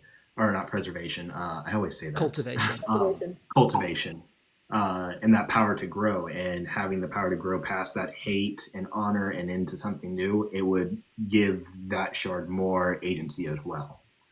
I feel like the whole Cosmere is starting to get set up for like, okay, we're going to start getting 3 shards and 2 shards, and there's going to start being more collections of power showing up, and the battles are going to get bigger because the gods are going to start being more influential in them. Yeah. Yeah, Ranks says, I'm starting to think that shattering Adonalsium wasn't the best move. And I do really appreciate that we're getting some really clear, clean discussion in text saying, oh, if we separate the power of God from all of the divine attributes that allow that power to be balanced, then yeah, you're going to have a shard that only sees forward progression and growth without thinking about, the downsides and things. It did not escape me that in this text, they highlight that honor lacks the ability to grow and change. And I'm like, hey, that's cultivation. Like, do we need to get cultivation back maybe and create a tri-shard that is honor, odium, cultivation, and that creates the progression? I don't know. Can we just agree this is all Cultivation's fault? Everything that happened here is Cultivation's fault. She should have just left Bad Enough alone. Honestly, if they had left Raze in power, none of this would have happened because he would have chosen Moash. We can kill Moash. Cultivation. She makes the same. But wouldn't we have just stalled for 1,000? I mean, that's the whole point, though, is Dalinar realizes at the end that the contest only ever served odium because it gives him 1,000 years to prepare new fused who aren't crazy to do war. So I do think ultimately cultivation got us to the best road forward we could have. No. Dalinar got us to the best situation. He could have actually done the same thing with Moash, even if Moash had been the champion. So he could have still made the same decision. Nah, he would have killed Moash in a heartbeat. I am not letting cultivation off the hook. This is entirely her fault, and her hubris that she could choose somebody to take up. No. This is all entirely her fault. I remember when we got to that part in Rhythm of War, I was talking with one of my friends, and he's like, Taravangian's the new odium. This is great. I'm like, this is awful. This is very bad. He's like, no, he has the balance. I'm like, no, he's insane. And he thinks he's right. He's not insane. He's just deluded. I mean, this is one of the most fascinating things we talked about was that he keeps having these conversations with cultivation where she's like, well, you don't like war? Stop the war. And he's like, but if I do the war, like it's all about I am the one who knows. Like once you think that you know better for everybody, that's a really dangerous place. But I wouldn't say that he's crazy. Like he does make some very good, legitimate points. We could talk about the Yasna scene if we want to, but I was so mad. I think he's self-delusional. I hate that he did this to her. I think the problem is he's self-delusional. He wants to believe that he's there to help everybody, but Dalinar plays him for the fool at the end where it is all about power. Dalinar's like, hey, look, if you really are all about like truly protecting and helping people, you won't try to seize honor. You won't do it. But if it's all about power, you're going to do it. And I know you're going to do it because I know you just like you know me. And even though I die, I win. I mean, Dalinar, he made the right decision, but he also made a huge gamble. Like he's, this could end badly. He's giving, Odium a lot of power. I mean, he's hoping that they beat him in the end, but a lot of people are going to suffer. So when I read that, I had this moment of like, he's taking a gamble, but also it's like, I hope this is right. Doesn't matter if it's not. I'm not here. Right. And I'm like, really, Dalinar? Mm-hmm. Really? Yeah. Yep. Also, we can talk. Well, should we talk about the Yasna scene or? Yeah, let's talk about Yasna real quick. Let's. We got a couple of comments. Ranks says it's Honor's fault. Jason says, "Hi guys, I'm way late. Hey Jason, glad to see you again." Let's see. Honor has the ability to grow now because it developed consciousness. I agree. That's going to be, I think, one of the most interesting things for Honor going forward. Wow. Okay. I wonder if Adonalsium had a vessel or was independently conscious. We have no idea. Like truly, we don't even know if Adonalsium is a person in addition to the power, if it's a place that the power, we literally know nothing confirmed about that. I think it makes sense that there was a vessel, but we don't know. I'll be back in 1 minute. I have to go grab my charger really quick. Yep. I mean, we know that like there's a difference between Adonalsium and like God with a capital G. No, like there are people like, or at least Dalinar believes that, that it's, or I think maybe does Hoyt even say that, where he's like, Adonalsium was not a omniscient, omnipotent being necessarily. So there's a possibility that there was a vessel, but I don't know if we know that.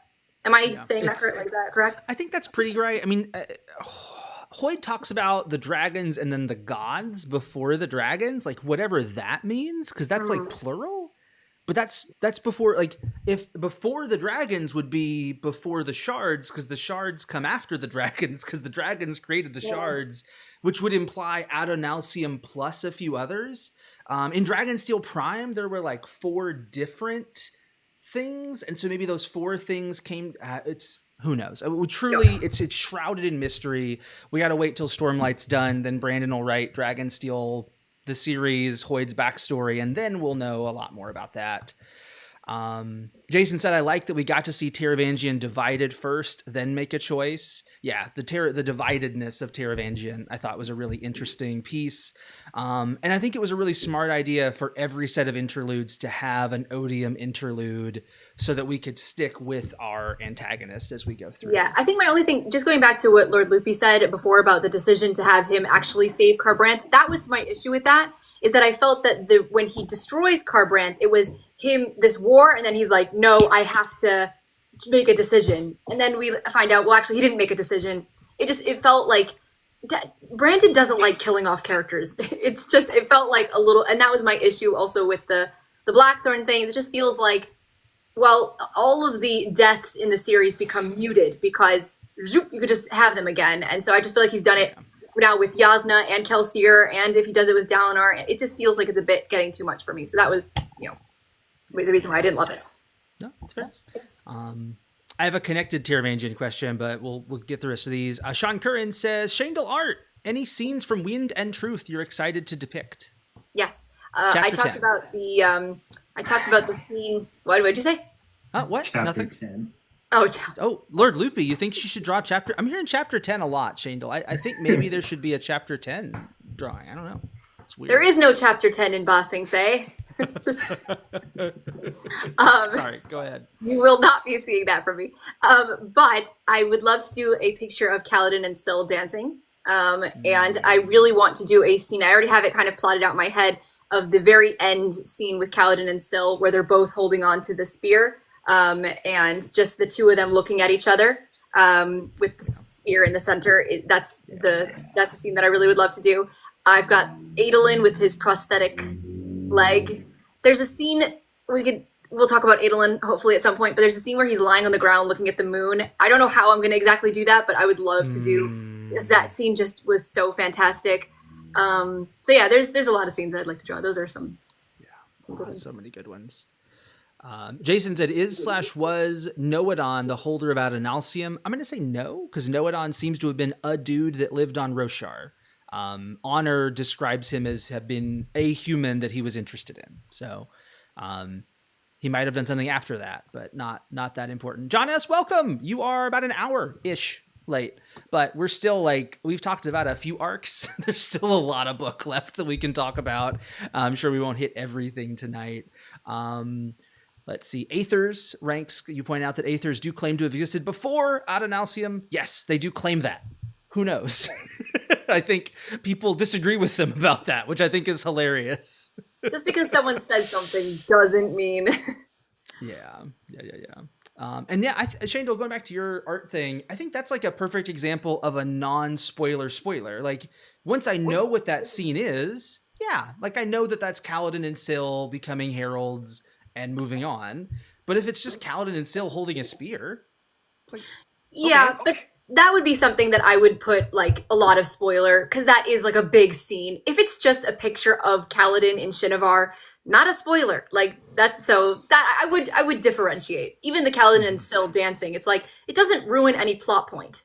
But it's a nice moment, and so. Right. Bjarjan took us to a new direction. Have we talked about Shana Devar, Shana Mama? Have we talked about that yet? I don't think we have. We haven't. But we were going to talk about Yasna. So let's right. Yep, So, Yasna, then Shana Mama. yes. Y'all had Lord Loopy, you had thoughts. Zach, you had thoughts about Yasna. I love Yasna so much because she's so analytical and she fell into his trap because he's like, we're going to talk tomorrow and you're going to think about this all night and we'll discuss tomorrow. And she did. And she got in her head and she thought out all these different things. And she was tired going into it. She didn't plan emotionally. And then he just went in and he's like, no, you're a hypocrite. And here's why you're a hypocrite because now I'm a god and I'm omniscient. And I know what you did in that alleyway to 3 people who got what they deserved. And I know that you have assassins on standby to take care of people that you don't think you should have around. And all that, and I have the proof right here because, again, I'm a lowercase g god. And I can find this stuff and it just wasn't fair and I hated it and I was so mad at Finn because it's like Taravangian is a liar. You have caught him in lies so many times. Reyes is the devil. You know he is evil and you're siding with him instead of fighting. It made me so mad. I was not happy at that point because I'm like, Finn, you were like one of the high-ranking people in the pact with Urithiru. You were ready for this fight. Why are you all of a sudden having second guesses? It made me very upset. And I hated how Yasna was for the rest of the book because she was so off kilter with that whole thing that happened. And I'm like, no, I don't want Yasna to be sad because she's doing the best she can. And, you know, I don't know. I didn't like it because also she was getting blamed for doing things that like a planner does. Like she had things in place. She didn't do it. You know, she has plan A, B, C, and D, and she's going to go with A, B, C first. And you know what? Maybe she has to do D, but also if she's going to kill you, it's for a good reason because she's always right. Which is very comforting, I'm sure. There were 2 pieces. I mean, I called it a disappointing arc. I think that was probably incorrect ultimately. I think it was just one that made me sad. But I think one of the things that was really important for her and for Renarin and for Lift and for Talon and for Ash is that they had to be set up for an arc to begin, right? Because we know that they're going to be the central flashback characters, at least as currently planned for books 6 through 10. And so if you're going to have Yasna as a main character whose flashback book is currently planned for book 10, you have to have a character arc that can begin from where she is now and get her to wherever you want her to be in book 10. Then you need to break her down now so she has somewhere to go. And I think the important part here wasn't that she was, whether or not she was defeated rhetorically or intellectually, she was defeated because she realized that she was asking Fen to do something that she wouldn't do. Like she legitimately would have done what Fen did in Fen's circumstances because it was what was best for her people. And she has consistently done what's best for her. That was the thing. Like she claimed to be a utilitarian, what's best for the most people, but really she wasn't. Like any time that it potentially wasn't the best for her people, she would change plans and do what was worst for others that was also best for herself. So I think that's why it was okay for me that it wasn't a great rhetorical victory for Odium. Because, yeah, he was like bogus in a lot of the things he said, but the heart of it was still right. Yasna was putting her family, her kingdom first, not her philosophical ideals like she thought she was. Yeah, I really liked it because Yasna, well, I'm not going to say she's a completely static character. She's a mostly static character. That might just be because we just haven't had a lot with her, but she grows a little bit through the series, but not a lot. And she doesn't think she needs to. She thinks that she has, to quote CJ Lewis, who was journaling as a high schooler, where else could I possibly have to go philosophically? I have reached the end of my logic. And like I have, like in her mind, she has no higher philosophical, like she doesn't need to think anymore about what is right or what to do. Oh yes, me. I definitely journaled this as like Oh, a freshman in high school. I was like, where could I possibly have to go from here? I understand everything as well as I possibly can. It's just like, wow, the right. most I mean, I naive think like sentence possible. and I really liked it for, I'll tell you why I really liked this arc for her. I agree with what you're saying. It definitely, it is setting her up for her being a big character, but also it shows that she's not infallible, right? That she can Mhm. make mistakes. And that was Yes. something that was really missing from her character. Not that, like, oh, that she, again, not that she was a completely static character, but if you're going to have her be a main character, she has to have flaws that are much bigger than just, she's a little arrogant sometimes. Like, this was a really good way to show that, because we've talked about the fact that, like, some of her decisions have been very questionable, and the general Cosmere world has just been like, but she's Yasna, so it's okay for her to murder people. She might have a legitimate point, and we can argue as to whether or not she was right to the people in the alleyway or to hire the assassin.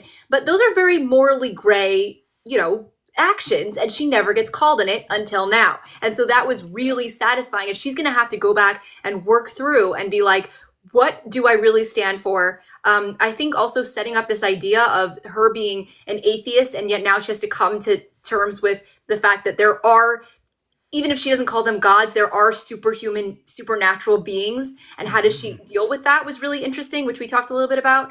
And also just seeing her completely crumble at the end, I thought was fantastic. It's hard to watch a character that you love go through that. So I can understand people saying, I hate this arc because it's really hard for me to watch a character that I absolutely love just be demolished. But I think it was a really good place to bring her, because you cannot have a character that is just perfect all the time be a main character in a series. So I really loved, and yeah, I agree that some of the debate moments, that's how it is in a debate. A lot of times you're debating with somebody, and then a minute later you're like, oh, I should have said this. And that's sort of what happened. But also at the end of the day, I think Fen actually made the right decision, because she would have, her country would have been completely cut off. And she does have to think about her people. And yeah, the honorable thing might have been to stay with Yasna because she made an agreement to stay with her. But at the end of the day, Odium won. And so her people are now safe. So she did kind of make the right decision. I'm gonna have to hop off. My daughter just woke up from a nightmare and Oh she's not no. feeling too well. Sorry, So man. I'll listen, but I'm gonna have to hop off for the night. I'll see you guys later. Bye. Adios. Yeah, it. She definitely. Oh gosh. So there's some commentary going on. John S is making some interesting points.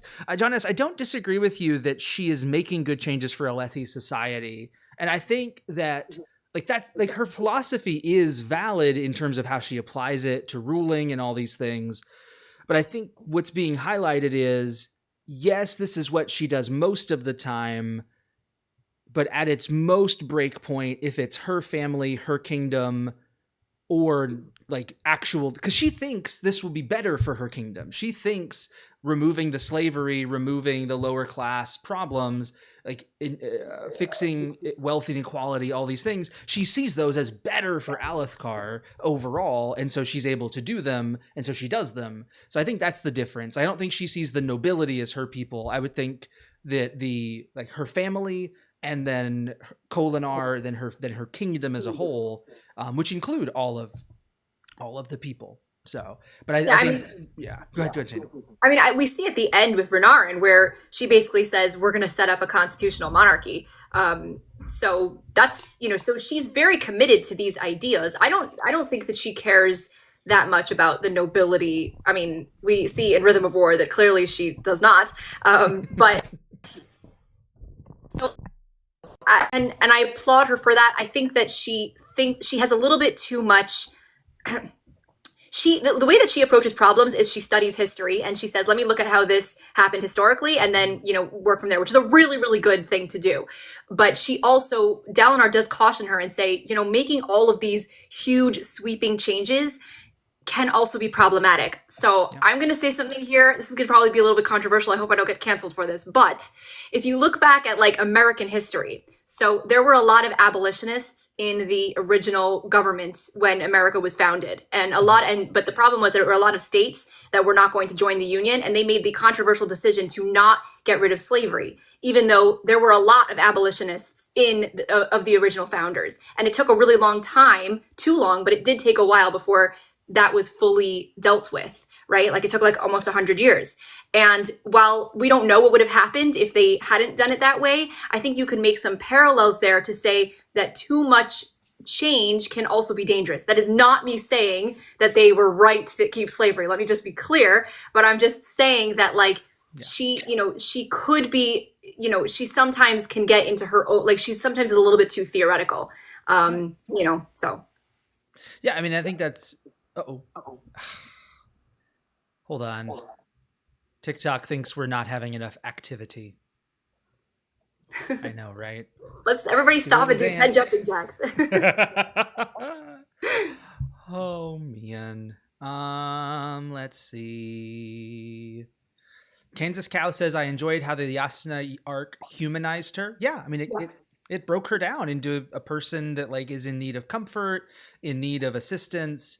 That was my favorite. One of my favorite epigraph moments was realizing we were reading Wit's letter to her in the epigraphs in response to whatever she had written to him. It's beautiful. Yeah. Do you think that, I think we talked about this on the call, but do you think that she regrets breaking up with him? Because at the end, she does think like, I know I sent him away, but I could really use a hug right now. Or do you think that's just sort of, she doesn't really want to continue their relationship. She just wants somebody to be around because now her surrogate father is gone. Her mother is gone. Yes. Her cousin, Adolin, is not in her immediate vicinity. Her ward is like, she's kind of all alone. She's got Renarin. But as we know, Renarin doesn't really count, so. Yeah, she is alone with Sabariel and Polona. Yes. That cannot be the company she was hoping. There's some scholars and things, but I mean, like in terms of like leadership and things. And she's also like in a class of her own, which is I think another interesting thing about the debate is that originally in the beginning of the debate, she's like invigorated by it because she's suddenly having a debate with somebody who matches her intelligence level, which for her is just never happens. And so she's like, ooh, this is interesting. When she starts losing, that's when she starts making big mistakes because she's losing a debate. And that I think probably never happens to her. So I love that also. I thought it was really interesting as well. Yeah, it was interesting to watch happen because you keep expecting her to pull it out. And then it's like, oh, we went emotional. We went to the heart of things and you weren't ready to do that. And yeah, you lost the fight for the heart of Fen, even though maybe you had the good intellectual arguments. Will Stunkel, yes. You said, I think the final information in the epigraph makes it sound like Zeth's wife is under Yasna. Yeah, she's a part of she is part of the order of which Yasna is a head. Now that could be Else Callers. That could be Varistotelians. It's unclear at this point. It felt to me like it's Varistotelian since it's writing a text.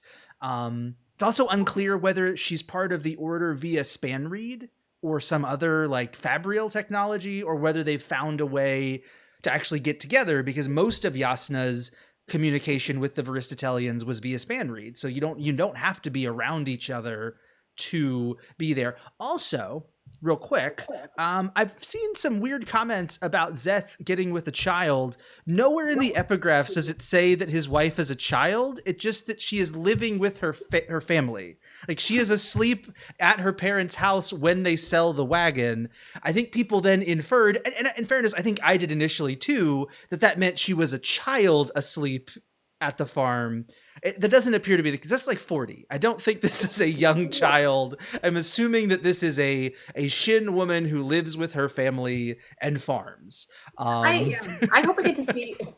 I hope I get to see more of them because I actually really loved that. I mean, I think I was a little disappointed that it's you're not able to guess who the author of Wind and Truth was. I think we were like trying desperately to guess, and it's just you can't. But other than that, I love this idea of Zeth having a really not simple life, but a really just, a wife and hopefully family and a farm. And we don't know if that's the case. He could, but like, it was You have just little Nightbloods running around. yeah, and it was just this like nice moment where you see that Kaladin's sacrifice meant something. Other than we know it meant a lot, but it meant something personally to Zeth. That he gets to have this life that he wanted. That's the whole thing. That's what he wants in the entire. Every time you're reading the flashbacks, he's like, I just want some sheep and a mountainside, and like, and Yeah. he was able to get that, which was really nice. So Yeah, it was Kaladin being able to fight for Zeth, protecting those who can't protect themselves, honoring Zeth's choice not to fight. Just love that so much. The scene I've talked about how I do not cry while reading. It's really hard to make me cry while reading, but I did get very teary at the scene when Seth finds the sheep toy that his mother made for him, and Kaladin's like, "You had a brother." Because in Kaladin's mind, that's, and he's like, "Oh, what happened to the child?" And he realizes that actually Zeth was the child. That really killed me. And like just seeing Zeth, a character who is so made out of stone, and is so unemotional, and to see him break down because, it was just, yeah, that made me scary. It is beautiful. I am now having the struggle bus that I'm realizing that Kaladin relates to everyone through Tien. Yes. He's like, Elokar is Dalinar's Tien. Zeth is Tien, not me. It's just like really funny. It's like, Kaladin, there are other ways to relate to these people. I think that's a very human thing, though. I think that It so is. Even like as a teacher, I had a really small class like when I was in school, and now as a teacher, there are a lot of times where I'll see a kid in my class and I'm like, oh, you're like this other kid that was in my class, and so I think that's a really human thing to do. But do you do it with one person always? Or you're like, oh, you're like Tom. No, you're like Tom's seatmate. Right. Like that's what this would be like. I know he does. I think it's for as a reader, it's a really nice thing. But yeah, I think in real life, he's a little bit too fixated on Tien. That is a really awesome like. When he makes that revelation of, oh, I've been thinking of you as me, who's somebody who wanted to fight and then had to go fight in a not ideal way, but still you wanted to fight. Like, who doesn't want to fight? I mean, come on. And then I really do wish Kaladin would have reflected on Naturo going with Zeth and like how much his and Tien's life would have been different if Lirin would have gone with them and said, hey, we're surgeons. Like, don't put us in the front lines. Like, we are going to save your men. We're going to save thousands of men. We can protect your, we are not spearmen. And that must have crushed Kaladin. I don't know if it would have made a difference, to be honest. I mean, first of all, Tien was not trained as a surgeon. So I don't know if he would have to know that. Nobody, Shayndl, nobody. How do they don't know that? They don't. Well, it would have become pretty obvious when they start. Shayndl, snitches get stitches, but not from surgeons, like bad stitches. But I think we should talk about Naturo because there's a lot of. I think you could do a lot of comparisons between him and Lirin, or a lot of, non-comparisons. Yes. Contrast. Contrast. Comparisons and contrast. Non-comparison. Yeah. Before we jump into that, Ranks said the two witnesses were Zeth and Nightblood. I agree. I think Zeth and Nightblood were both unconscious, and the epigraphs describe the witnesses as having been unconscious when whatever Kaladin did happened. So yes, I do think those are the witnesses. Shayndl, Will Stunkel pitches Zeth and his wife dancing in a field as an art. I just can't imagine Zeth dancing. To be honest, I know, but but like 50-year-old Zeth finally getting to dance in the field while his wife plays the flute. I think they should have Ed Sheeran in the background. But I think that there's been a lot of conversation about what a terrible father Lirin is, to which I kind of disagree. I don't totally disagree, but I kind of disagree. I don't know if we can totally let Naturo off the hook. We talked about this a lot in that first chapter with Seth, the flashback, and we said Naturo, Seth's parents mean well, but actually their parenting was not great there. You should not leave that kind of a decision up to a child. You should not present them with that much, you know, distress over like things like that. And what Naturo does is actually he looks for valid. He does very similar to Liren in a certain way, where he's looking for validation from his son, and he completely abandons his other child and his wife to his family just because he can't let go of his son, which is not great parenting either. So you know, it's just but he's such a fascinating character, and there's still that emotional piece of he loves him unconditionally, which is I think that Liren does love Kaladin unconditionally, but I just think that they're, you know, they just have different personalities. But it is very moving to see how much Naturo is willing to sacrifice for his son. But at the same time, I don't know if it was the correct choice. He maybe should have just said, I need to take care of the child that I still have, which is my daughter. I need to work on my relationship with my wife, and not make this. And in a way, he ends up putting it all on Szeth. Szeth now feels, I ripped apart this family. I ripped apart my parents' marriage. I destroyed my sister. He gets closure with that in the end, but I mean, it's, you know, also not great parenting. Yeah, I mean, Naturo comes out and says it at the end. He was hoping that Szeth would show him what truth was the whole time. And there's something, you know, once Szeth's an adult, there's something beautiful about the idea that your father could humble himself and go, I've never met anybody who cared about being right as much as you do. And you know who does somebody's... that? You know who does that? Liren. Just saying. Yeah. Yep. Oh. I think I also have issues with Liren. I think his pacifist, you know, is nonsense, and I think that he does do terrible things to Kaladin, or at least I would say he doesn't do terrible things to Kaladin, but he makes some big mistakes. I just think that we need to, like, you know, we need to give him some grace. So yeah. Well, okay, if Liren had walked up to Kaladin while he was playing with Orin in the blocks and called him a monster, yes, I would agree with y'all that he's a terrible person. But Liren, while the tower is being besieged, while he's tried to get his son not to engage because he believes that that's the worst thing that anybody could possibly do, after seeing death in his surgery room, has a mental breakdown and says some things he shouldn't have said. Like, I don't hold him accountable for those words said in haste when he shows the rest of the book to not be that person. I think you can hold him accountable, but you have to have grace. And the fact that he apologizes and then says, I'm working on myself. He marks, you know, he puts the Shashbrand on his forehead to show his allegiance to his son and says, we're going to have to just accept that we have differences and I love you anyway. And I think that like, unless I've never met a parent who said, I've never made any mistakes. I've never said any, like every parent has said things that they wish they hadn't said or done things they wish they hadn't done. The difference is the parent that says, I have not made a mistake. My child should, you know, anything that I say is right.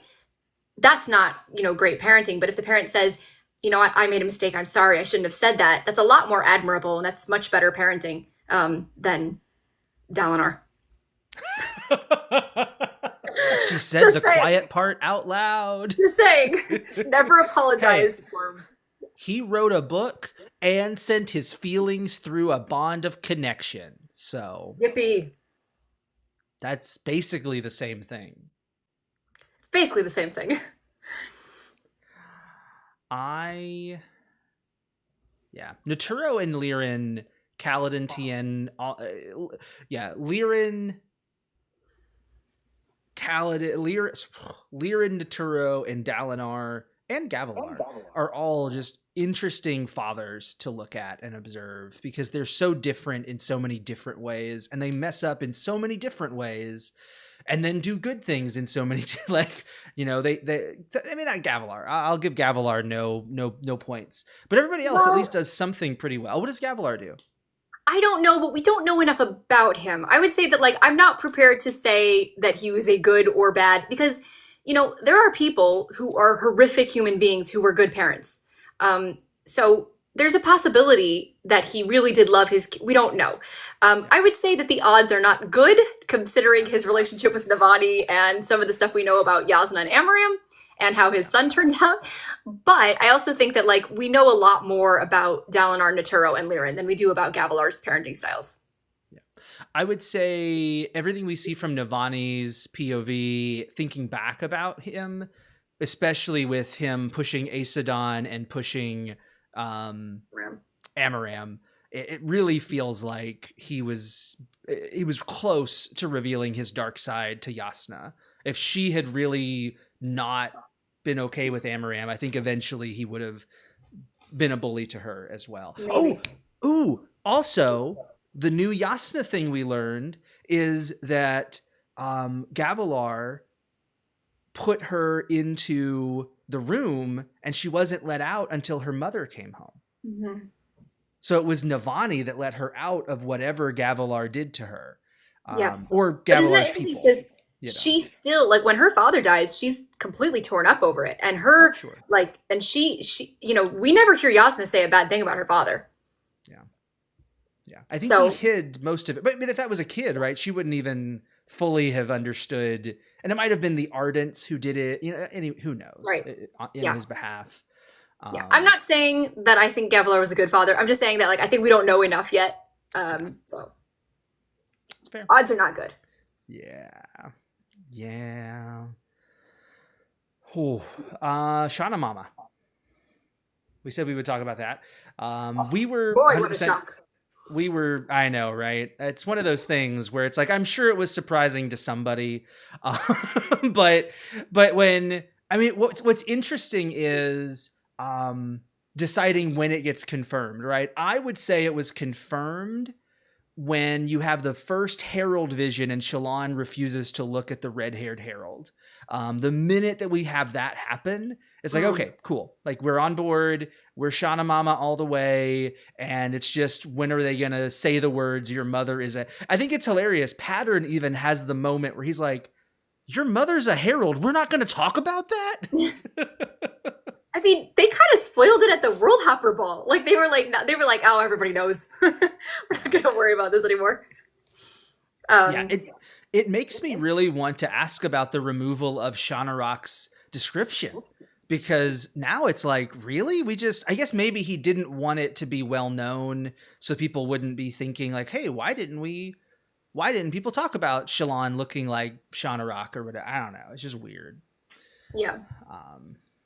I really liked the scene. I liked that whole wedding scene. I was very happy that we finally got the wedding scene because I was so disappointed. I remember with Oathbringer, I was like, what? We get like the lead up to the scene and then we don't get the actual wedding. So it was nice to go back and see it. It was also nice to have a Shallan and Adolin scene because that's like the only one that we have. I mean, other than the beginning, that's it. They never see each other again. So I thought it was a nice scene. It was kind of a break from some of the more intense action stuff. So it was a nice... And then having the scene at the end with her mother, it was a little bit confusing because at first she thinks that her mother's a vision, and then she's like, oh no, that was her. I just got this moment with her, and she forgives her. It was a nice little arc for Shallan there. I literally, because I was reading the Kindle, and I had to scroll back like 3 pages to go, wait, I need to reread this, understanding that this is actually Shauna the entire time. Oh. I think I assumed that it was. I think right away I knew that it was because... I don't know why. I think as I was reading it, I was like, oh no, I bet this is really her. So, yeah. I think I'm very glad it was. It was much better that it was really her somehow. And like Bag of Pudding says, the reveal that that's her spirit being pulled off of Braze for a minute to talk with Shallan.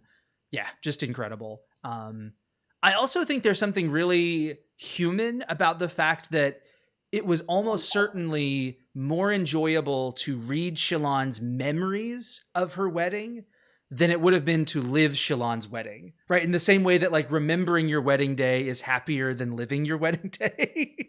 Like, cause when you live it, you're like stressed and there's crazy stuff happening. You don't know what's going to happen, but then you can relive the memory. It's like, oh, this is fun. I know it ends up well. I can say all the right words at the right time. I think so. I think, you know, it's funny. like, okay, we have to. I tell everyone they should play a drinking game. How many times I bring up like Judaism and Jewish stuff, but Jewish weddings are very like unemotional. We don't do vows. We don't do anything like that. So these wedding scenes always feel really, really sappy to me. I think it's just me. Sure. Like I just find it so cringy, that kind of stuff. So I was a little bit like, it was a little bit like nails on a chalkboard for me, but it was still like a nice moment. I did like seeing the two of them together, but I was just kind of like, wow, this is so sappy. But I think it was just me. But yeah, it was. But it's a really nice scene. I Well, I think we also now know that if we'd gotten the wedding scene originally, it would have been full of holes because Shalon would have stopped paying attention. Like she wouldn't have Right. been able to see her mom. She wouldn't have been able to see this. So there would have been just too Right. And she's much probably in a right. And she's obfuscation. probably in a healthier place now than she was at her actual wedding. Just a So, little you bit. know, just a little bit. Yeah. Yeah. I just want to say, like Will Stunkel. I don't know what book you read. Like Adolin had the big arc in this book. He got like the yeah. I mean, I said in the beginning here, he I think had the best arc in this book. This was his book, so I'm not really he sure what you're he referring to. I mean, he did keep getting every bad thing that could happen thrown at him, which Oh, is that what maybe they is what they. I don't know if maybe? that. Will, you can clarify what you meant by that, because I do agree. Like he had the hard, yeah, had bad things. Bad things kept getting thrown, but then Oh, that okay. meant good things could be thrown his way as well. Sir is it's amazing. Sir. Oh, yeah. The whole thing, that whole thing. I mean, just the every time I think about it, it just gets more and more brilliant to me. The idea of taking a character whose entire character is about his physicality and taking it away from him, and then watching him struggle with that is brilliant. So good. And just seeing him, he's such a real character. In some ways, he's the most Mhm. realistic character, and in some ways, he's the most unrealistic character. But just his struggle where he's like and his coming to terms with what his father has done, the fact that he calls himself the son of Dalinar and Evie at the end, just so good. His fight with the candelabra, Mhm. just I mean just yeah, everything. I can't say. I'm gonna have to do like a whole video just about him because it was so phenomenal. um so he had, yeah, he, and the honors, the spren coming to his aid, and then Maya coming back from him, letting go of Maya was Yes. again so great. Like it shows that he's not a hypocrite, that he's like, I don't think of her as a possession, and that means that I have to let her go even though it's really inconvenient for me. And he keeps thinking like, maybe it's time for me to call her back, and she's like, no, I almost got it. So good, so good. Yes. Yes. Yeah, it kind of a Stormlight Archive thematic is I am not a thing, Yeah. right? I mean, even down to the most memey of moments, I am a stick. I'm not going to become fire, right? I don't want to be fire. So no, I am a stick. I am not a thing that you can just instrumentalize and turn into fire. Um, it is, I wouldn't have been able to say that was a theme, but I mean, the bridgemen are being used as things. Like so many of the themes of this book series have been people being turned into instrumentalities for some other purpose, for some other good, for some other service. And like the virtue is in restoring their humanity to them. Yeah, I also loved. No, I think that's great. I think like self identity could be like a Mhm. huge aspect. I loved. So at the beginning of the book, there's this moment where this young girl wants to join in the fighting, and Adolin Yeah. says to her, "You can't. I'm sorry. You're just physically, you're not there yet." And she gets really angry, and he's like, "Look, prove me wrong. Do like what you're told. You know, and then if you are strong, because this is something that does bother me a lot in books where it's like, look, there are physical differences between men and women, and she is a liability. That doesn't mean that there are no women who could be on the front lines and in battle and things like that. But you can't just say, like, we're going to take somebody who's completely, untrained and is not as strong physically and put them into a dangerous situation. That makes it dangerous for other people. And he's like, Unless you train, you do everything, you come back to me, you prove me wrong. And then he has to learn that lesson too, because then he gets taken out and he realizes, I can't do this.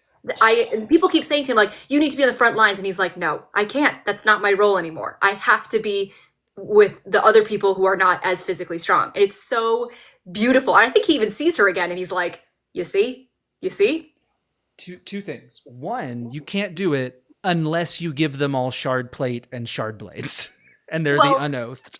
And then you can let them loose. And I love that call. That was a death rattle. I don't know if that was clear in the text, but there was a death rattle 2 or 3 from Way of Kings, where it's 10 people, shard blades alight, standing against a wall of orange and black and red. And so this was the fulfillment of that death rattle. Was the unoathed with their 10 shard blades, including Notum, who has a shard blade, which is so cool. I love Notum. Right, Notum's great.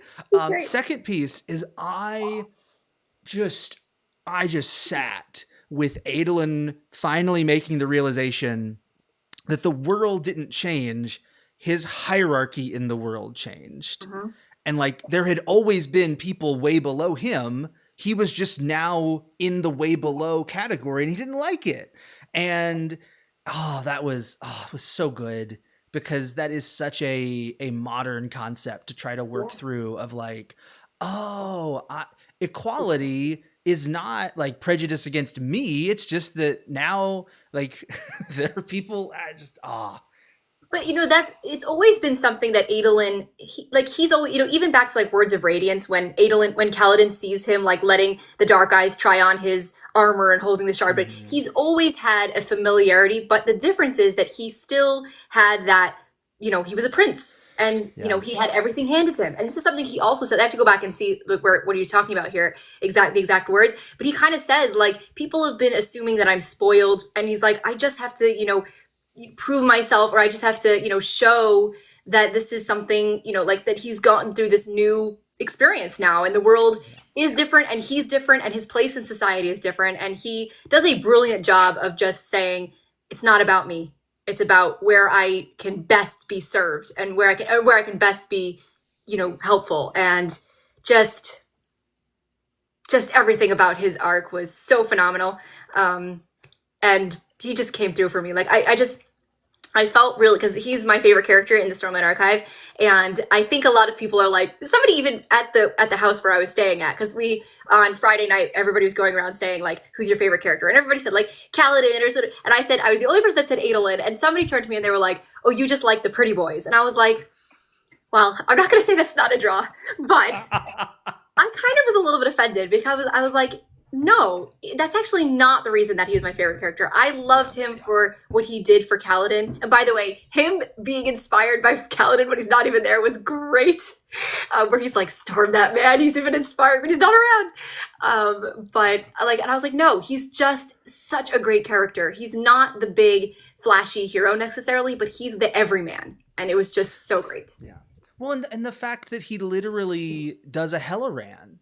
Right? He stabs the guy through the eye slit with the knife, just like Kaladin does to Helleran, as he's thinking, all right, only one other person's ever killed a shard bearer without shards, and he's not here, so I guess I have to do it. And it's amazing. Yeah. Also that I love that he figures out how to beat Abidi with the candelabra. He's like, this whole room is made of aluminum. So that was great. And just seeing him like, again, just this moment, because you know what? It was so funny. I was thinking about, because Brandon has been talking about this fight scene for a long time. And we were talking about like, because Brandon has said, there's a fight scene in here that involves Adolin that's the best fight scene that I've ever written. And we were kind of like, what could it be? Like how, like there's been so many great fight scenes, and it's like, it's not a great fight scene because like, I would say arguably the duel in Words of Radiance in terms of just like pure combat is phenomenal. But this is seeing someone who, he's feeling inadequate because he's lost his leg and he feels, that he has lost something that was his entire identity, right? Self-identity. And seeing him like go toe to toe with this guy who, is just so great. I just love it. Yep. Will Stunkel says, I was shouting, grab something aluminum. I do like to, I mentioned this on the call and I'm sure it didn't happen, but I like to think that Brandon was thinking about this fight when he had auxiliary throw the spoon, because in this fight, throwing a spoon would have been helpful because it's like, oh, the spoon's aluminum. Like That was such a classic Brandon, like, oh, just world building. There's aluminum in the Imperial Palace. Do do do do do. Yeah.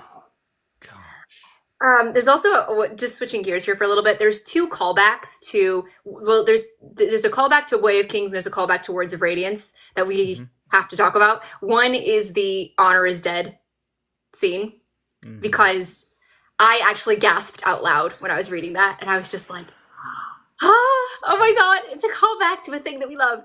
But also just like it was such an amazing scene for Kaladin, and I talked about the fact that Kaladin doesn't really get an arc in this book, and I stand by that. But that doesn't mean he doesn't have some incredible scenes, and that was one of them. This, taking up this mantle, that's just what Kaladin does best. The other one that also got me was the One More Try, which is the yes, egg. I was just about yes, I was going to take us there as well. Yes. Yeah. Yes. Do you want to talk about it? Yeah, I mean to bring Syl's words back to the heralds when Kalak is thinking like, we've tried so many times before, we've failed them. Retribution's here, like everybody's doomed, and that's literally where Kaladin started out with the bridge runs. Is all the people I've ever led have died. Every single time I've tried to save them, we've died. And Syl goes, all right, well, then what's one more try? I mean, if it's failed every other time, then it can't get any worse than it is right now. And if I had been thinking about, it never occurred to me for the Oath Pact to change what it did. I think if I had, Kaladin as a herald would have been near the top of my guesses. But in my mind, you needed to get rid of the Oath Pact completely because it was just a stalling gambit and it wasn't actually helping. But the minute that we said, wait, the Oath Pact can do something completely different, then it all falls into place. And Kaladin is the perfect person to go and get a new bridge crew and get his 9 other folks together, plus the Spren, which presumably Ash and Taln will pick up a Dust Spren or an Ash Spren and a Peak Spren at some point in the sequel series. But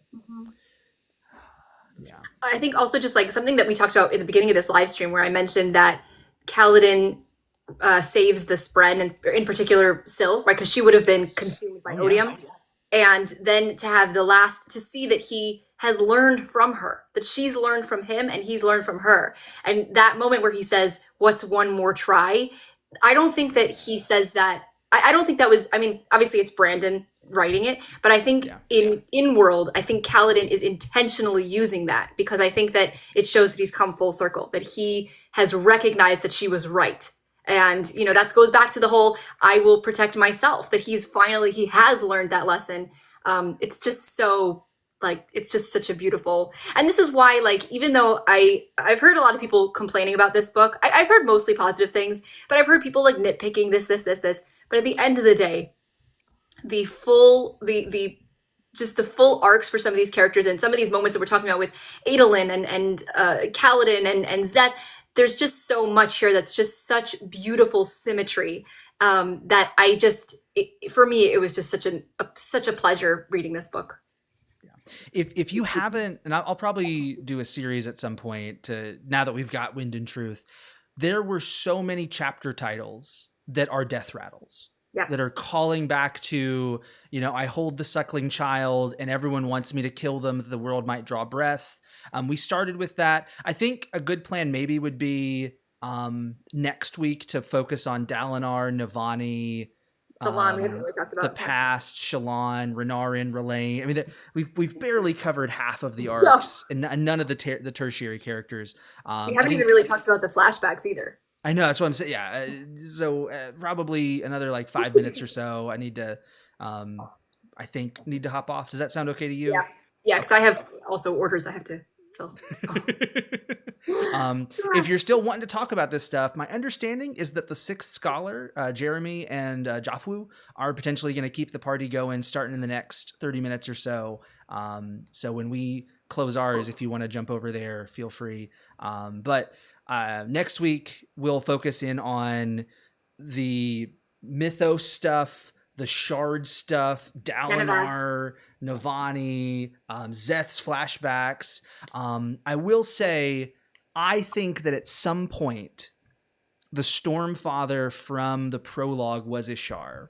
Because if you look at the way that the voice talks to Szeth, it is very similar to the way the Stormfather talks to Gavilar. They're both this like, let me talk into your head, let me manipulate you, let me push you towards saying the words to be. Gavilar wanted to be a herald, and so I don't know. I think at some point there was a possibility that Ishar was manipulating Gavilar towards taking Talon's place in the Oath Pact, similar to how he did with Szeth. But just again, whole book was wonderful. I took so many highlights as I went through, so many callbacks. If you go back and read the death rattles to see so many things that came true, I guess. Do we just want to ranks talks about Talon and Ash? So do we want to like just wrap up with Talon and Ash, because that was just one heck of a scene. Yeah, that was the fact that the duelist had an enemy who refused to duel and run and hide, and also, by the way, the audiobook says Abadai. Okay. Just so that we're aware that will be, because we said Abadi the entire time we were doing it. At some point that will become like the fandom's way of saying things, I'm sure. But yes, the fact that Abadai like comes into the clinic and Ash is like, you could have had the whole city, but you decided to go for the injured people. Ooh, also, finally getting amazing. Finally getting to see Talon like in Talon mode. We'll talk more about him, I guess, next week when we get into like some of the mythos stuff. I also loved that Ash says, "I'm not gonna let him be alone this time." Was also just so sweet and sad that they're gonna go together, and Well, but now it's not sad, right? That's the beautiful thing. They didn't know it, but we didn't know that either. I mean, I think you messaged me and you were like, "Oh, something about Talon and Ash," and I was like, "Yeah, well, we're not going to see them again, or are we?" So, but so we know now that they're going to be okay. But at the time, we didn't know that. They thought they were going to Brace to be tortured, and they were willing to do it. And that's such the interesting thing about Kaladin's. I wouldn't be shocked if Kaladin's fifth ideal is different than the traditional Windrunner fifth ideal. I would be intrigued to see, because I think that Kaladin's fifth ideal is the thing the Heralds didn't understand. You have to maintain your own self to be able to protect Roshar. And they didn't, right? They gave up they created a system that was designed to break them. And we'll talk about everything they did next week, but also, before I forget, Brandon's birthday is Thursday, and that's Kolos Head Munching Day, and so he'll be doing a birthday live stream, and so some of the Cosmere Talk folks will be streaming that and reacting to it and talking about it. So if you want to watch that with us, feel free to join in. I think it's around 9:30 Eastern-ish. I don't know yet. We got to figure out when Brandon's starting, but yep. Cool. Sounds good. Awesome. All right. Any last words? Any last thoughts, I should say? That sounds very ominous. Any last thoughts? No, you're good. Yeah. Day 10 hit even harder via audio. I finished day 10, and then the next day started listening to it on Audible, and it just continues to be wonderful. I have to listen to the audio. Such a good book. Such a good book. I don't know if I'm ready for it. I might need yeah. It's a lot. Good night, everybody. Yeah. Bye. Bye-bye.